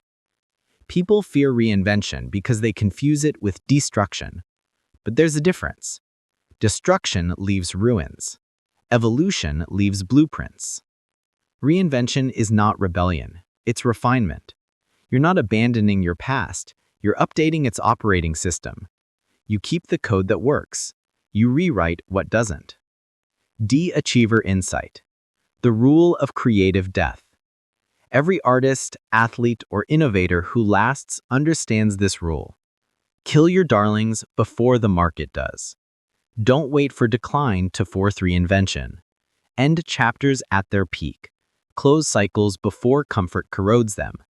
That's how you stay legendary, not lucky. Action framework. The reinvention compass. Every 6 months, ask yourself these 4 questions. What's working that I'm scared to outgrow? What's no longer exciting, even though it's succeeding? What am I curious about that I'm ignoring? What would I build if failure wasn't public? Those answers reveal your next evolution before life forces it. Microstory. The eagle's fall. An eagle's beak dulls with age, its claws weaken, and its feathers grow heavy. To survive, it flies to a mountain peak, smashes its beak on the rock, plucks its feathers, and waits in pain until new ones grow. It's called the renewal phase. Painful, lonely, necessary. That's reinvention.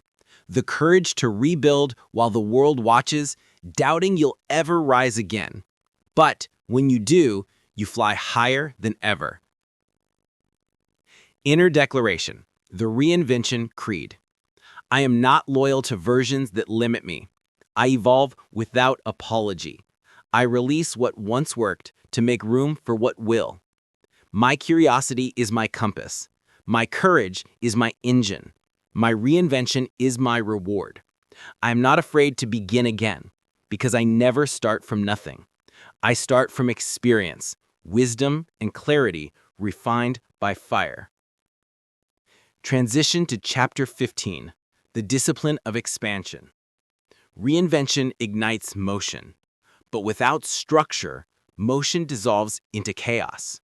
In the next chapter, we'll master the discipline of expansion, how to scale growth without losing control, build systems that multiply execution and sustain momentum when success starts accelerating faster than you can think. Because speed wins the race, but structure keeps the empire. End of Chapter 14. The Art of Relentless Reinvention. Chapter 15. The Discipline of Expansion. The Lie of Growth. You've been told growth is the goal, that scaling fast means winning, that more customers, more revenue, more visibility equals success.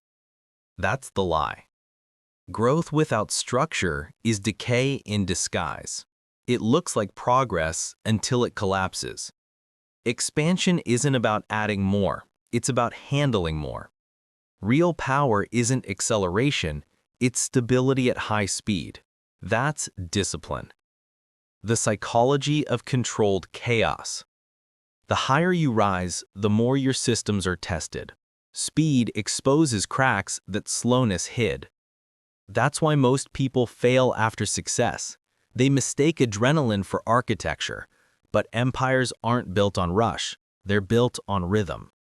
The mind must evolve from the entrepreneurial high of starting to the executive calm of sustaining. The difference? Impulse builds, discipline scales. Case study: the 3-year collapse. A founder built a wildly successful e-commerce brand in record time. Revenue exploded, followers tripled, investors called. Then, collapse. Orders delayed, refunds multiplied, employees quit. He had built speed without systems. He said, "I thought I was growing. I was actually leaking." Growth without structure is a beautiful form of destruction.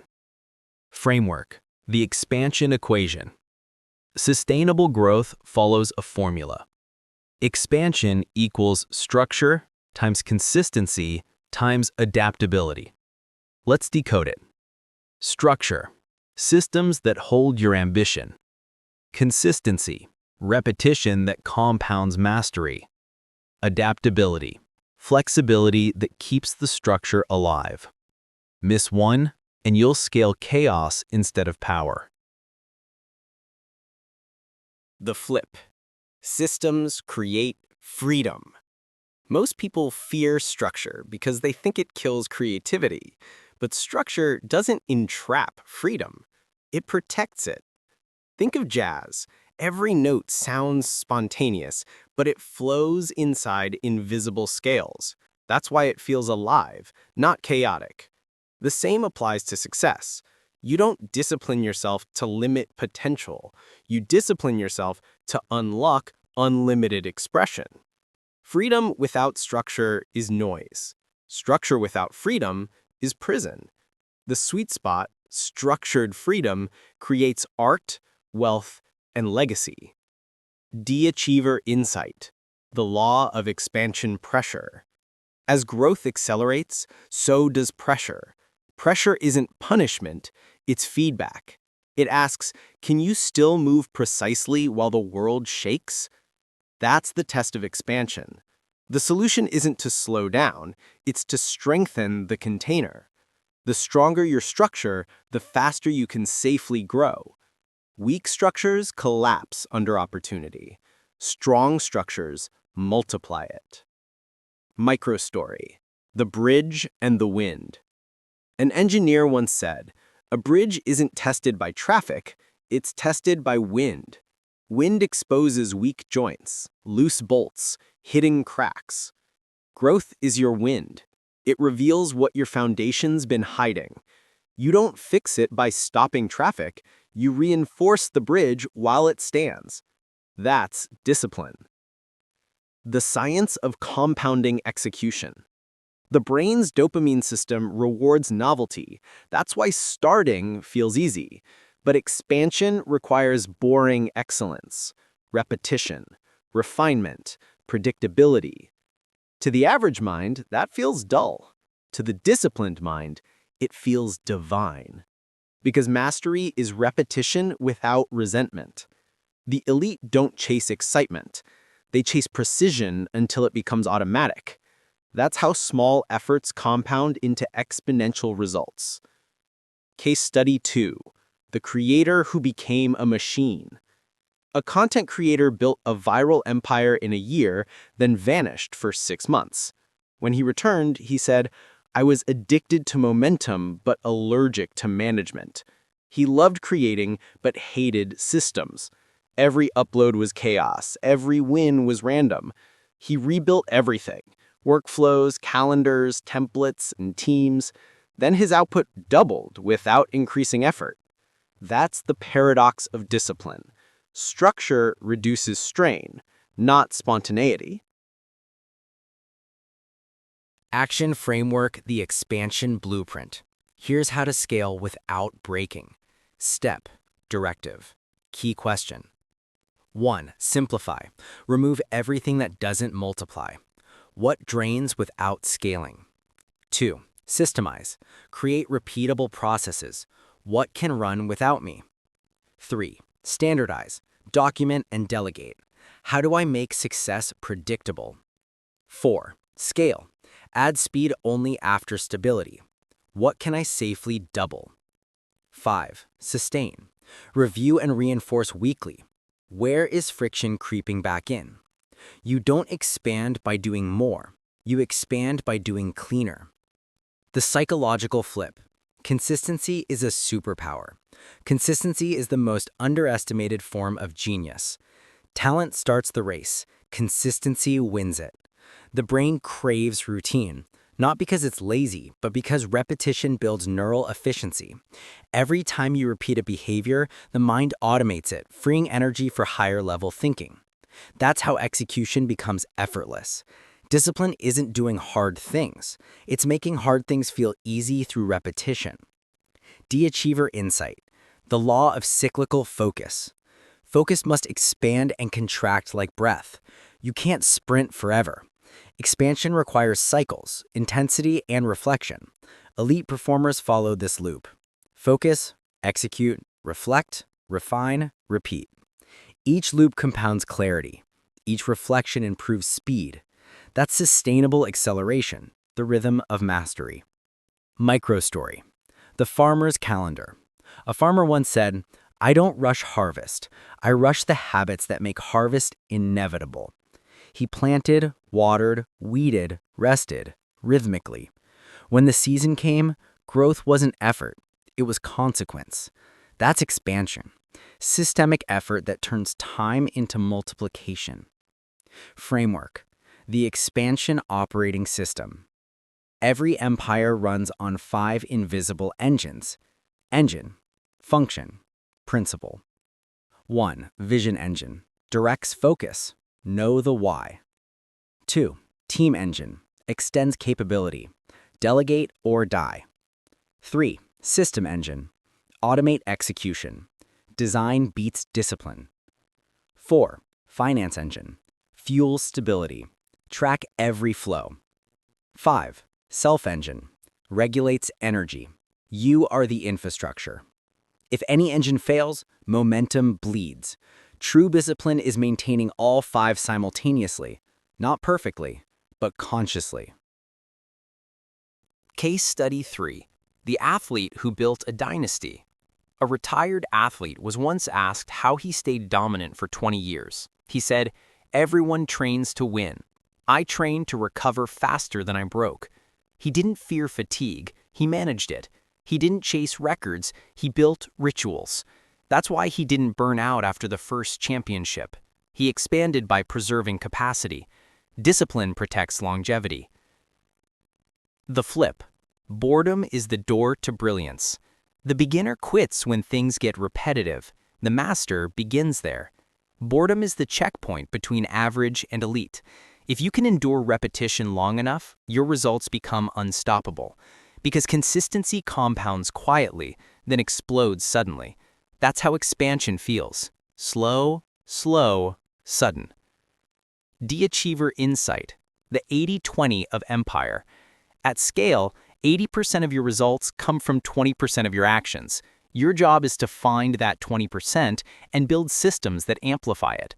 Discipline means saying no to everything that doesn't multiply impact. If it doesn't scale, it stalls. Expansion is not about adding weight, it's about cutting drag. Action framework. The Momentum Maintenance Protocol.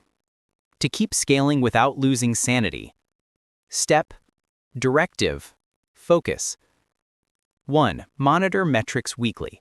Data over drama. Clarity. 2. Review team rhythms. Meetings, roles, outcomes. Accountability. 3. Audit recurring friction.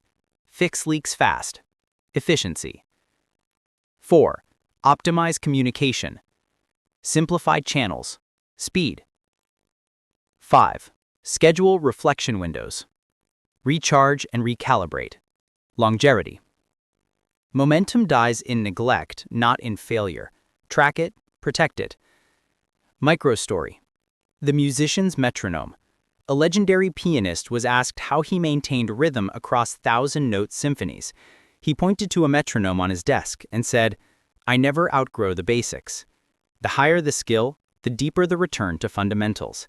That's the secret of disciplined expansion, the humility to never abandon what made you great. The psychological flip. Discipline is compassion. Most people think discipline is punishment, but real discipline is self-respect. You don't create systems because you're hard on yourself. You create systems because you believe in your future self enough to make things easier for them. That's love disguised as order. De-achiever insight. The law of structural freedom. When you automate decisions, you liberate focus. When you standardize excellence, you multiply it. When you build systems that run without you, you gain the rarest freedom of all: time to think, create, and expand meaningfully. Freedom isn't doing whatever you want. It's building a life where the right things happen automatically. Framework. The expansion ritual stack. These daily rituals keep growth controlled. Morning review. 5 minutes of clarity. What matters most today? Execution sprint. 90 minutes of focused deep work. Midday audit. Quick metrics and micro corrections. Evening reset. Reflection, gratitude, shutdown. Weekly scaling session. Audit systems, delegate and forecast. Rituals create rhythm. Rhythm sustains speed, and speed compounds wealth. That's expansion physics. Case Study 4. The founder who outscaled himself. A startup founder builds an 8-figure company in 5 years, but burnout hit hard. He realized he was managing chaos instead of leading vision. He hired operators, built dashboards, automated customer workflows, and stepped back. Within a year, revenue doubled, and he worked half the hours. He said, "Freedom didn't come when I stopped working. It came when the system started working." That's the discipline of expansion, building a structure that scales without your constant supervision. Action framework, the expansion compass. Every quarter, ask, what is expanding too fast? Control the pace. What is stagnating? Reignite it. What is draining me? Delegate or delete. What is sustaining me? Protect it. Expansion isn't infinite. It's rhythmic. You scale, stabilize, then scale again. That's how dynasties breathe. Microstory, the builder's balance. A legendary architect was asked why his skyscrapers never collapsed. He smiled and said, "Because I designed them to sway. Rigid buildings break. Flexible ones last." That's expansion, discipline that bends, not breaks. Inner declaration, the expansion creed. I build slow to last long. My discipline is my defense. I don't chase speed. I sustain acceleration. I expand with structure, scale with rhythm, and multiply with purpose. I am not a sprinter of success. I am its engineer. My growth is not luck. It's precision, repetition, and protection. My empire moves with elegance because my discipline breathes with intention. Transition to Chapter 16, the law of compound momentum. Discipline builds structure. Structure builds flow. Flow builds momentum, the unstoppable force of consistent progress. In the next chapter, we'll unlock the law of compound momentum, how to turn daily motions into exponential results, make success automatic, and enter the rare state where forward motion becomes effortless. Because once you master discipline, the next stage isn't control, it's momentum that sustains itself. End of chapter 15. The discipline of expansion. Chapter 16. The Law of Compound Momentum. The lie of motivation.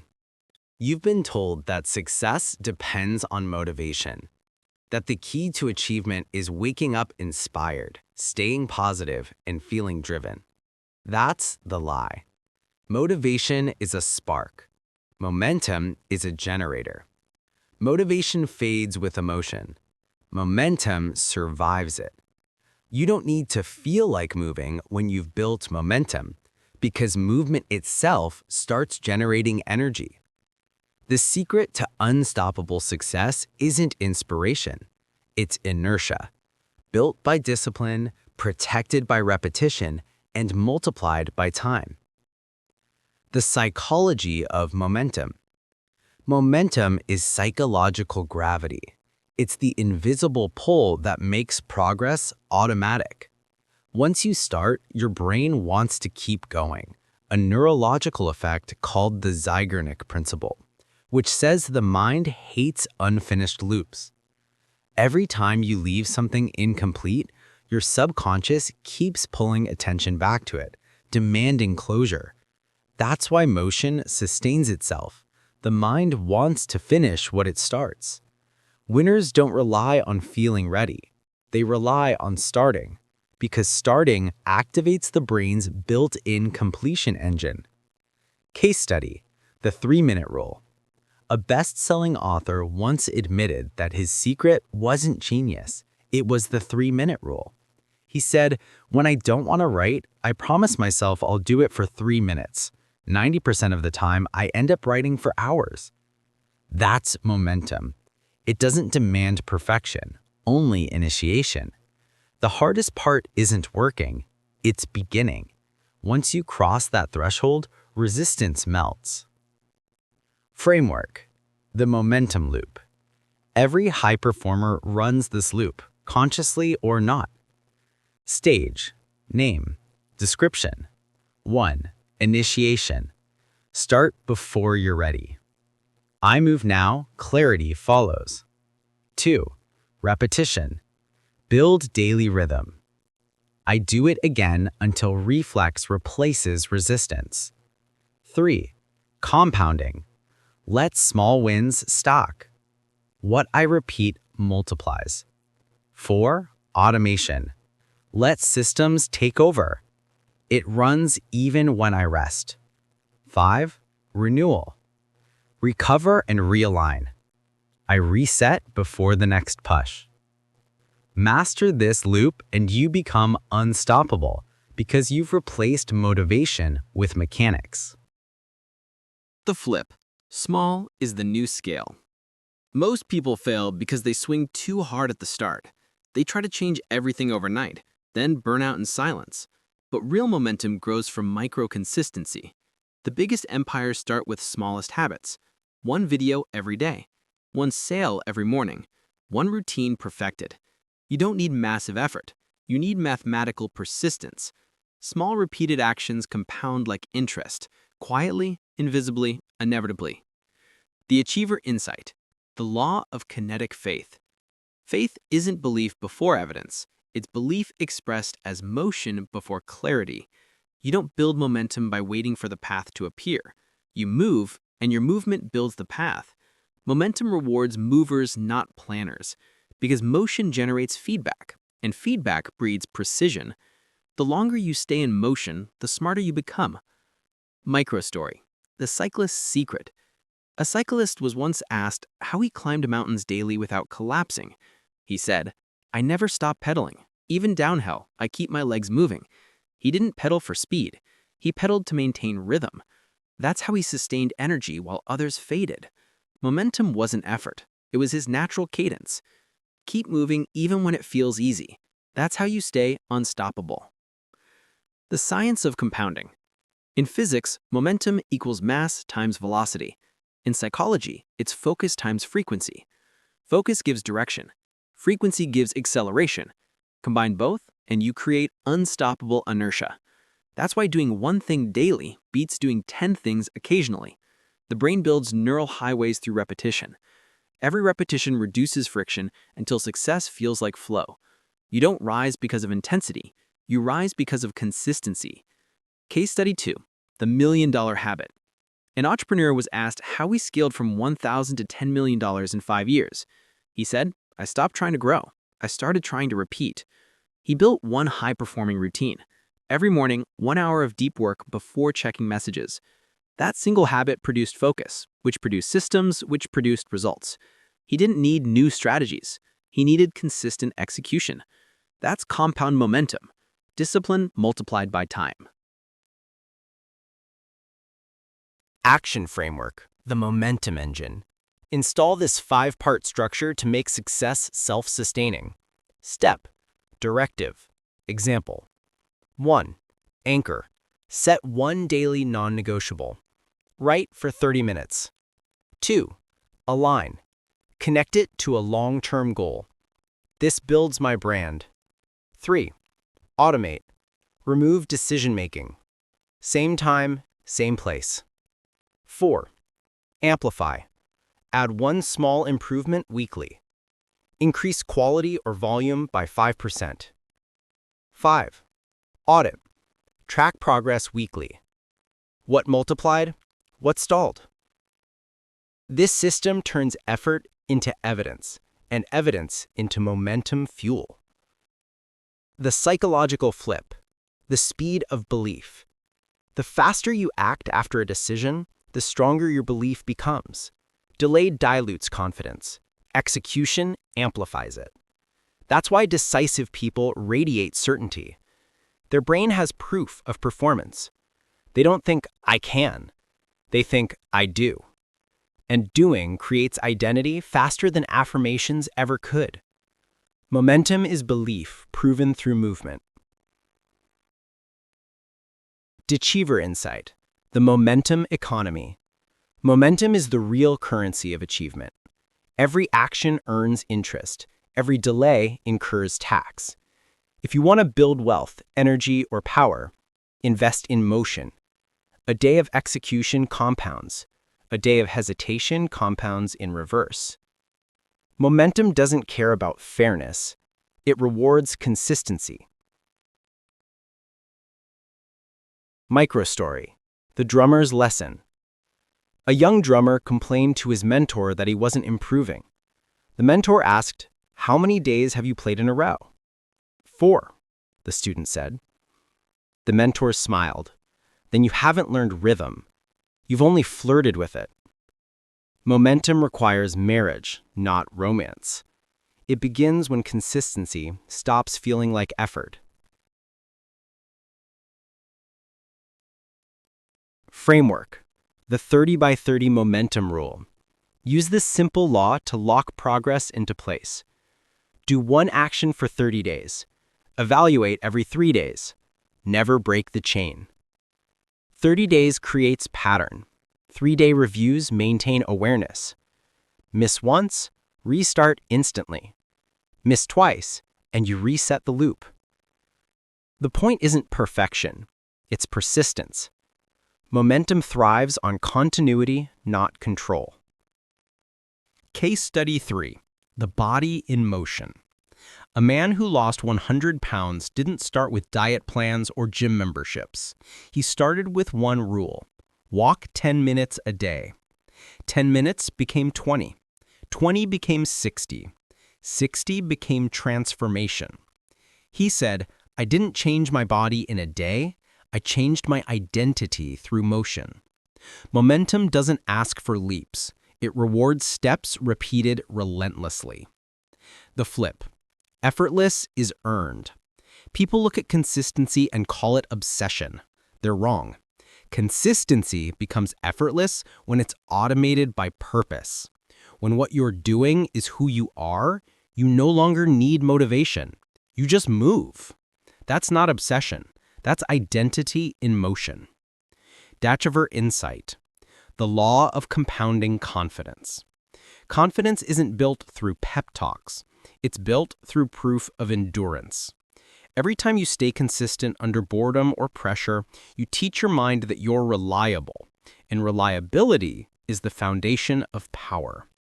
Momentum converts confidence from emotion to evidence. You don't feel powerful. You know you are. Micro story. The river and the rock. A river doesn't break a rock by force. It does it by persistence. The same current, the same direction, over time, until the impossible yields. That's compound momentum. Gentle repetition, infinite force. Framework. The Momentum Preservation Protocol. Momentum dies when neglected. Preserve it using this weekly rhythm. Step. Directive. Focus. 1. Reflect. Identify what worked. Reinforce. 2. Refine. Eliminate inefficiencies. Streamline. 3. Reward. Celebrate small wins. Reinforce behavior. 4. Recharge. Protect energy cycles. Longevity.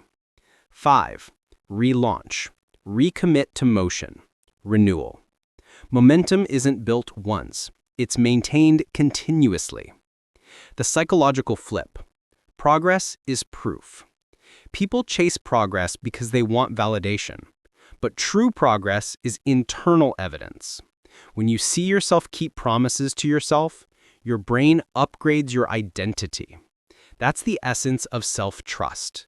You become your own proof. Momentum is not motivation. It's mastery verified by action. Dachever insight. The law of compounding confidence. Confidence isn't built through pep talks. It's built through proof of endurance. Every time you stay consistent under boredom or pressure, you teach your mind that you're reliable. And reliability is the foundation of power. Momentum converts confidence from emotion to evidence. You don't feel powerful. You know you are. The micro story. The 1% law. The 1% improvement rule isn't cliché. It's compounding math. If you improve by 1% daily for 1 year, you end up 37 times better. But if you decline by 1% daily, you end up near zero. That's exponential power, hidden inside micro-discipline. Momentum makes ordinary effort accumulate extraordinary returns. Micro story. The sculptor's dust. A sculptor was once asked how he created such perfect statues. He said, "I chip a little every day. The dust looks small, but after months, the masterpiece appears." Momentum isn't glamorous. It's dusty, quiet, and unstoppable. Every chip counts. Every repetition sculpts reality. Action framework. The momentum audit. Every Sunday, run this 5-minute audit. What did I repeat this week? What broke my rhythm? What can I automate next week? What progress did I ignore because it looked small? Where did I stop moving and why? Momentum doesn't require perfection, only persistence. Don't punish breaks. Restart faster. The flip. Movement multiplies meaning.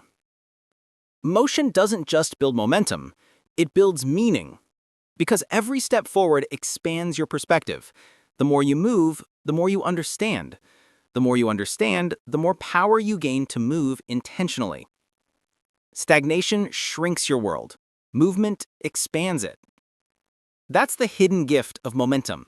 Not just success, awareness. Dachever insight. Momentum as legacy. Momentum outlives its creator. Systems, routines, businesses, once in motion, keep producing value long after the originator steps back. That's legacy. motion institutionalized. The real goal isn't to keep running forever. It's to build systems that run when you rest. Framework: the momentum flywheel. Here's how to turn effort into automatic growth. Stage, input, output. 1. Action. Consistent effort, small results. 2. Evidence. Visible progress, confidence. 3. Identity. Belief shift, higher self-image. 4. Acceleration. Bigger action, larger results. 5. Automation. Systems built, permanent success. Each cycle feeds the next. Do it long enough and life stops feeling uphill. You've built perpetual motion. Microstory: the old clockmaker. An apprentice asked a clockmaker why his watches never stopped. The master smiled. Because I build tension that lasts longer than time itself. Momentum is that tension, stored discipline, converted into destiny. Inner declaration: the momentum creed. I do not wait for motivation. I move until momentum obeys me. I trust motion more than mood. I build rhythm until resistance retreats. I start before I'm ready and finish before I'm tired. Every repetition compounds. Every small win multiplies. I am not chasing success. I am engineering inevitability. I move, therefore I rise. And I rise, therefore I move. Transition to Chapter 17, the state of unstoppable. Momentum gives motion, but the final evolution gives immortality in execution. The mindset where discipline, environment, identity, and motion fuse into effortless dominance. In the next chapter, we'll reach the pinnacle, the state of unstoppable. How to transcend resistance entirely, command performance at will, and live in the rhythm where success becomes your default setting. Because move or die doesn't end with motion. It ends when you become movement itself.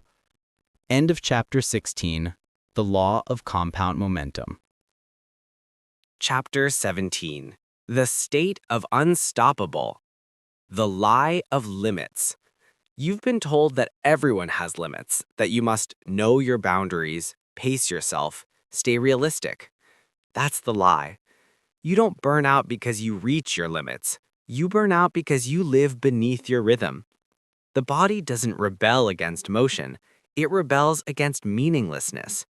The mind doesn't collapse from pressure. It collapses from purposeless repetition. When your energy, purpose, and action align, you enter a state beyond fatigue, the state of unstoppable. It's not hype. It's neurology, psychology, and spiritual precision in harmony. The psychology of unstoppability. Unstoppability isn't speed. It's sustainability of drive.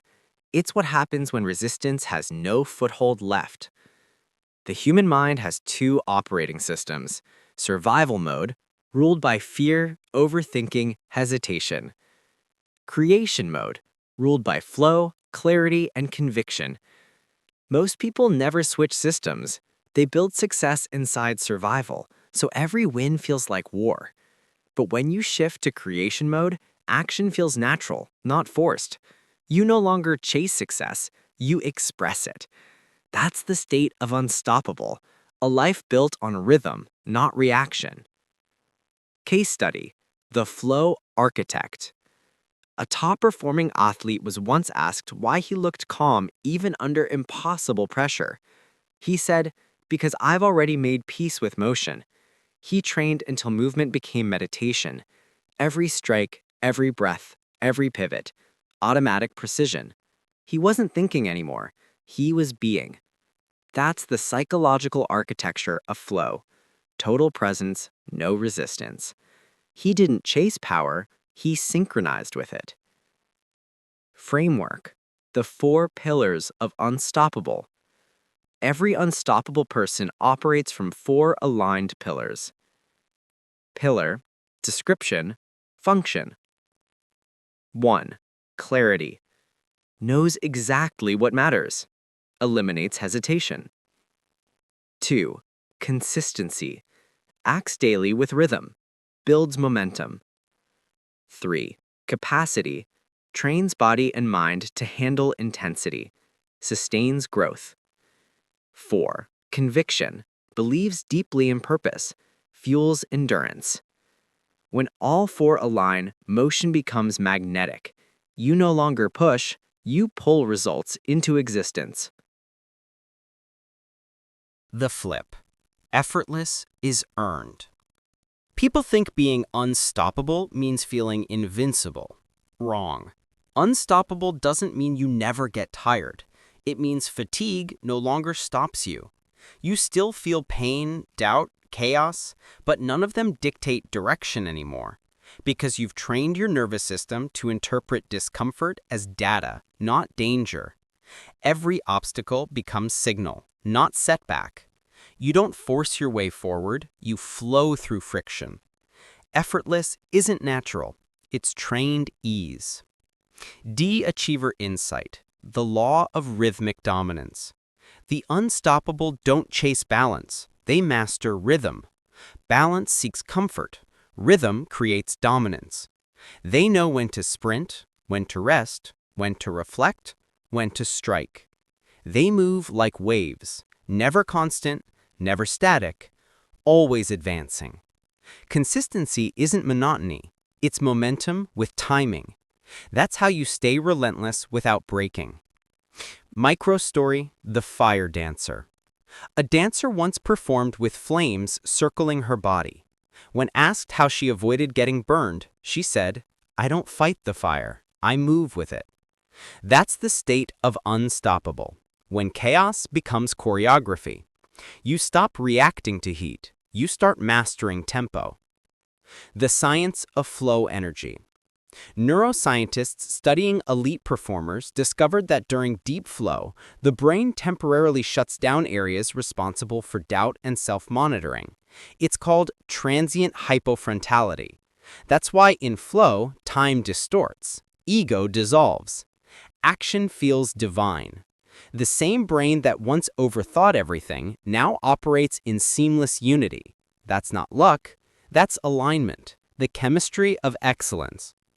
Case study 2, the unstoppable CEO. A CEO who scaled 4 companies past $100 million was once asked how he avoided burnout.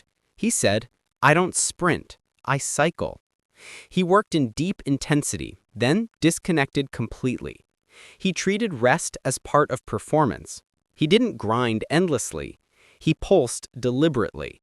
That's rhythm. That's how longevity and domination coexist. Unstoppability isn't perpetual motion. It's perpetual regeneration. Action framework, the flow activation protocol. Use this framework to enter the unstoppable state intentionally. Step, directive, trigger. 1. Eliminate friction. Declutter space. Simplify tools. Clarity begins calm.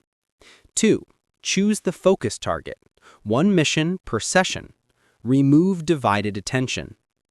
3. Set environmental cues. Sound, scent, light, ritual. Anchor your state. 4. Enter timed immersion. 90 to 120 minutes of total focus. No interruptions. 5. Exit with reflection. Log results, record insights, capture growth data. The more often you enter flow, the faster your brain returns there. That's neural conditioning, turning excellence into default. The psychological flip, resistance is ritual. You'll never reach a place where resistance disappears, but you can train it to become a cue instead of a cage. Every time you feel resistance, say, "Good, the gate has appeared." The gate to flow is always guarded by resistance. Every time you move through it, your threshold expands. That's the psychology of resilience upgraded. Resistance becomes your invitation to rise. Achiever insight. The energy loop. Unstoppable people run on a closed energy loop. Input equals output. They give energy where it multiplies and withdraw from what depletes. They move from obligation to optimization. That's why their progress looks supernatural. They're not faster, they're frictionless. Microstory. The archer and the wind. A young archer once complained that the wind kept ruining his aim. The master said, then stop aiming against it. He taught him to time his release with the rhythm of the gust. Soon, the wind that once disrupted his shots became the force that carried his arrows farther. That's what the unstoppable learn. The obstacle is often the amplifier. Framework. The flow to force continuum. You don't become unstoppable overnight. You evolve through phases of control and surrender. Stage. State. Focus. 1. Struggle. Learning, errors, friction. Build tolerance. 2. Release. Let go of control. Trust rhythm. 3. Flow. Complete immersion. Precision without pressure. 4. Recovery. Rest and reflection. Lock-in learning. 5. Reintegration. Apply lessons fast. Elevate baseline. Each loop builds strength. Each repetition refines mastery. That's compound flow, evolution through rhythm. Case study 3.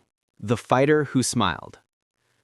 During a brutal match, a champion was caught in a near impossible hold. Instead of panicking, he smiled. After escaping and winning, he said, "I wasn't smiling because I liked pain. I smiled because I recognized the moment I'd trained for." That's the essence of unstoppable. Meeting resistance with recognition instead of fear. You stop seeing chaos as a threat. You see it as confirmation of readiness. The flip. Purpose converts pain. Unstoppable people still feel exhaustion, doubt, heartbreak, but pain no longer feels like punishment. It feels like purification. Purpose transforms pain into meaning, and meaning gives pain endurance. That's why the unstoppable last longer. They've converted suffering into signal. They're not numb, they're navigating. Achiever insight. The paradox of stillness. The faster the world moves, the more still the unstoppable become. Stillness isn't the absence of motion, it's internal calm inside external chaos. Their focus becomes anchor, their breath becomes weapon, their mind becomes silent battlefield. That's how they make fast decisions in slow time. They lead from calm, not from chaos. Microstory. The monk and the storm. A monk was meditating during a storm. Thunder roared, trees broke, and the temple shook. A student yelled, "Master, how can you sit so still?" The monk replied, "Because I am not in the storm. The storm is in me." That's the state of unstoppable, where nothing external can control what's internal. Framework. The 5 frequencies of unstoppable focus. You maintain this state by mastering these frequencies. Frequency. Domain. Practice. Mental. Thoughts. Meditation or journaling. Emotional. Energy. Gratitude and reframing. Physical. Body. Movement, breathing. Strategic. Decisions. Daily reflection. Spiritual. Purpose. Solitude and vision rituals. Each frequency must harmonize, otherwise friction returns. That's why unstoppable people appear centered. They've tuned their entire system. Case study 4. The innovator's calm. A world-renowned innovator was once told that his company was collapsing. Instead of panicking, he took a walk. He said later, "You don't solve chaos by matching it." He returned, made 5 decisive moves, and saved the company.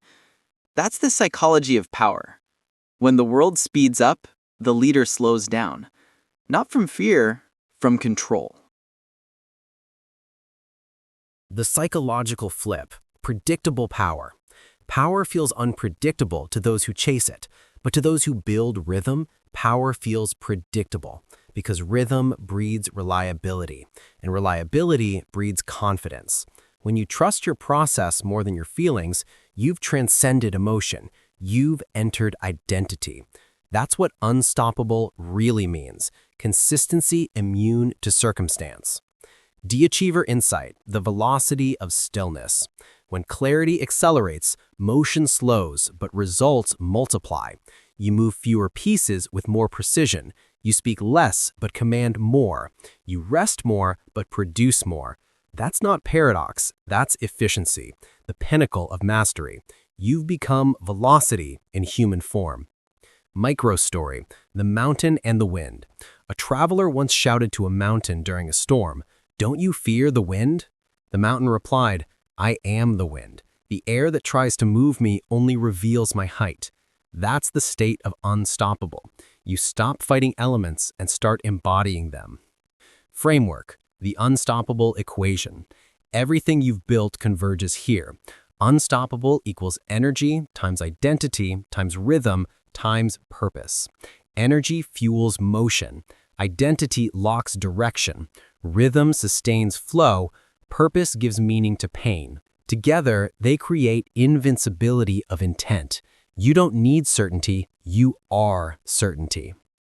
Action framework, the daily unstoppable protocol. Wake with intention. Before checking your phone, define your direction. Move your body. Action before information. Guard your mind. No noise before clarity. Create before you consume. Produce before scrolling. Reflect before you rest. Integrate before sleep. This isn't discipline anymore. It's lifestyle geometry. It's how unstoppable people live even when no one's watching. The flip, motion without force. The final level of mastery is paradoxical. You move faster by trying less.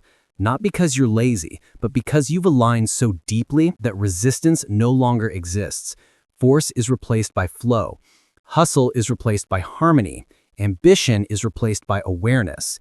You stop chasing, you start channeling. De-achiever insight, the unshakable core. The unstoppable don't fear collapse because they've learned to rebuild from any state. They carry systems in their mind, rhythm in their body, and belief in their bones.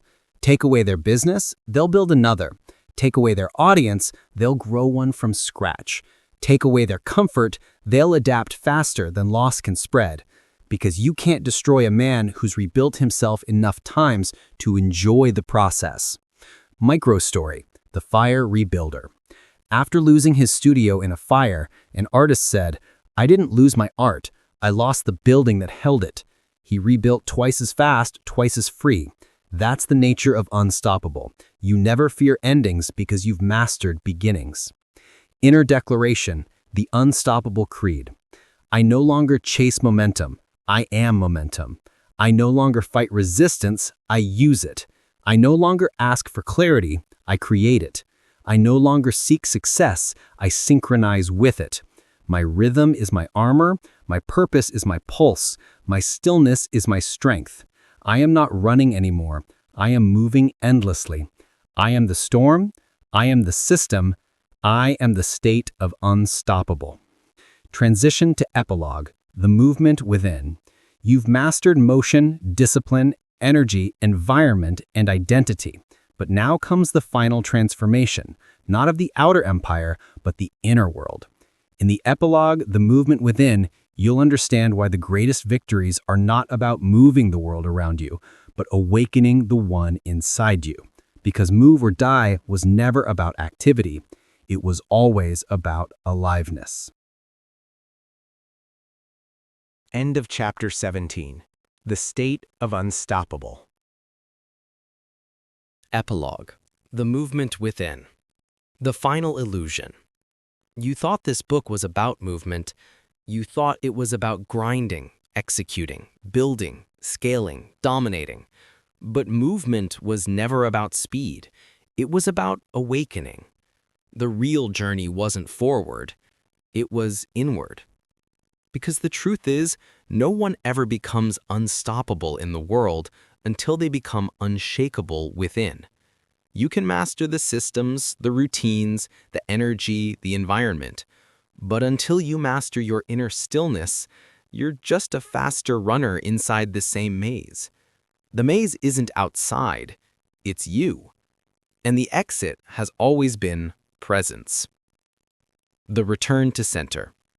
Every great revolution ends in silence. After the noise of battle, the smoke of ambition, the chase of legacy, what remains is a breath. That breath is you, the witness of everything you've built, the one constant in every version of yourself.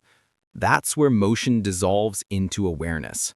That's where the real empire begins. Because what's the point of building worlds if you lose the world inside? You weren't born to run endlessly. You were born to remember what moves you. Case study: the warrior who stopped swinging. An undefeated swordsman retired at the height of his fame. He retreated to the mountains, built a garden, and spent his days in silence. When a young fighter found him and begged for training, the old master simply said, "You must learn to fight without fighting." The student was confused. The master smiled. "I no longer swing the sword. I have become it." That's mastery, when the weapon and the warrior are one. You don't act powerful, you are power. You don't seek momentum, you embody motion. Framework: the final equation. You've learned every formula in this book, but they all lead to one truth. Movement plus meaning equals mastery. Without movement, meaning dies. Without meaning, movement drains.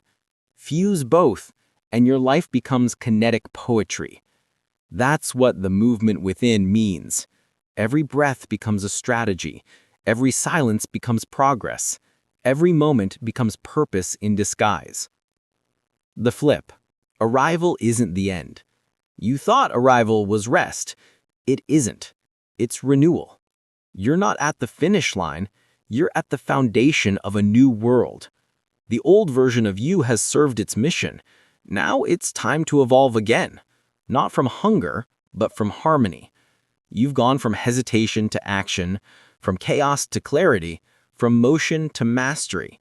Now comes the final stage: movement without noise.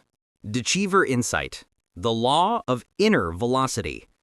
The outer world measures motion by speed. The inner world measures it by depth.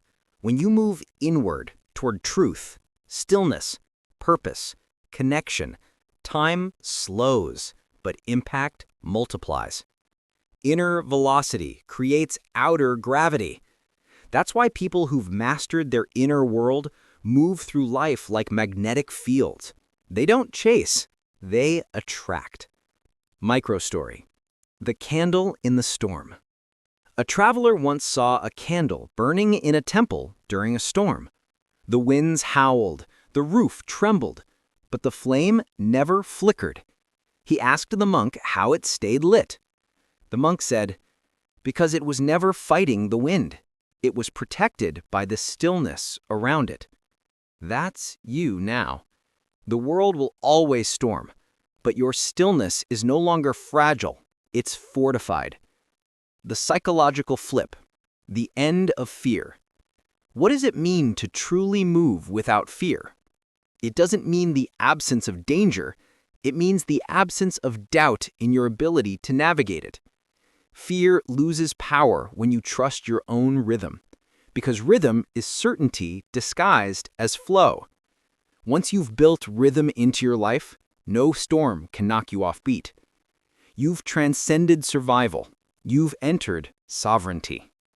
Deceiver insight: the infinite repetition. The universe itself is motion. Breath in, breath out. Creation, destruction. Growth, decay. To move is to align with nature. To resist motion is to decay against it. The wise don't fight time. They dance with it. That's immortality, the art of moving in harmony with the inevitable. Microstory. The sculptor's final work. A sculptor spent his life creating masterpieces from marble. At his deathbed, he whispered to his apprentice, "My last work is unfinished, and that's perfect, because creation was never meant to end." That's what this journey is. Unfinished perfection. You were never meant to complete yourself, only to keep becoming. Framework. The infinite motion map. Here's the ultimate framework, the one that never expires. Level. Focus. Lesson. 1. Movement. Action. Start now. 2. Mastery. Structure. Build rhythm. 3. Momentum. Consistency. Multiply motion. 4. Meaning. Purpose. Give your motion direction. 5. Mindfulness. Stillness. Let motion become peace. This is the full circle, from chaos to clarity, from motion to stillness, from willpower to wisdom. The movement isn't what you do, it's who you are. The flip. You are the system. You spent this book learning how to control motion. Now you must understand. You are motion. You are the system. You are the discipline. You are the energy. You are the environment. You are the identity. You are everything you were waiting for. When you realize that, nothing external has power anymore. Deceiver insight. The power of still motion. Still motion. It sounds like a paradox, but it's the highest state of mastery. It's when your inner peace moves the outer world. When your silence becomes instruction. When your presence becomes command. The greatest leaders don't push. They pull through presence charged with purpose. That's still motion. The movement within that moves everything around it. Action framework, the daily inner alignment. Center before you conquer. Breathe, sit, ask, who am I becoming today? Create before you consume. Produce energy before allowing the world to shape you. Serve before you seek. Give value, it returns amplified. Reflect before you rest. Convert activity into awareness before sleep. Do this daily, and motion becomes meaning. The mind stops chasing. It starts channeling. The flip. Stillness is the final speed.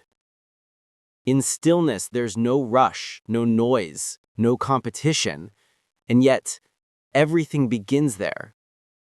That's the paradox every master eventually learns. When you stop forcing motion, motion becomes effortless. Stillness is the seed of infinite acceleration. Achiever insight, the circle of becoming. At the beginning, you moved to survive. Then you moved to succeed.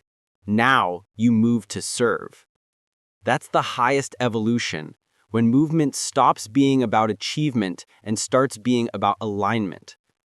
You're not chasing milestones anymore. You're carrying motion to others. That's legacy. Inner declaration. The final creed. I am motion. I am mastery. I am the rhythm that cannot be broken. I no longer fear silence. I lead from it. I no longer crave arrival. I live in expansion. I am the builder and the bridge, the storm and the stillness, the student and the system. My movement is infinite because my purpose is eternal. I no longer seek power. I embody it. I no longer chase freedom. I am it. I am the movement within. The closing reflection. If you've reached this point, you've already proven something most people never will, that you can move through fear, doubt, pressure, and pain and come out more awake than before. The world will still spin, the storms will still come, but now, you are no longer part of the storm. You are the calm that commands it. So move, but move with meaning. Build, but build with balance. Grow, but grow with grace. Because in the end, move or die was never a threat. It was a truth. To stop growing is to stop living. To keep moving is to stay immortal. End of epilogue, The Movement Within.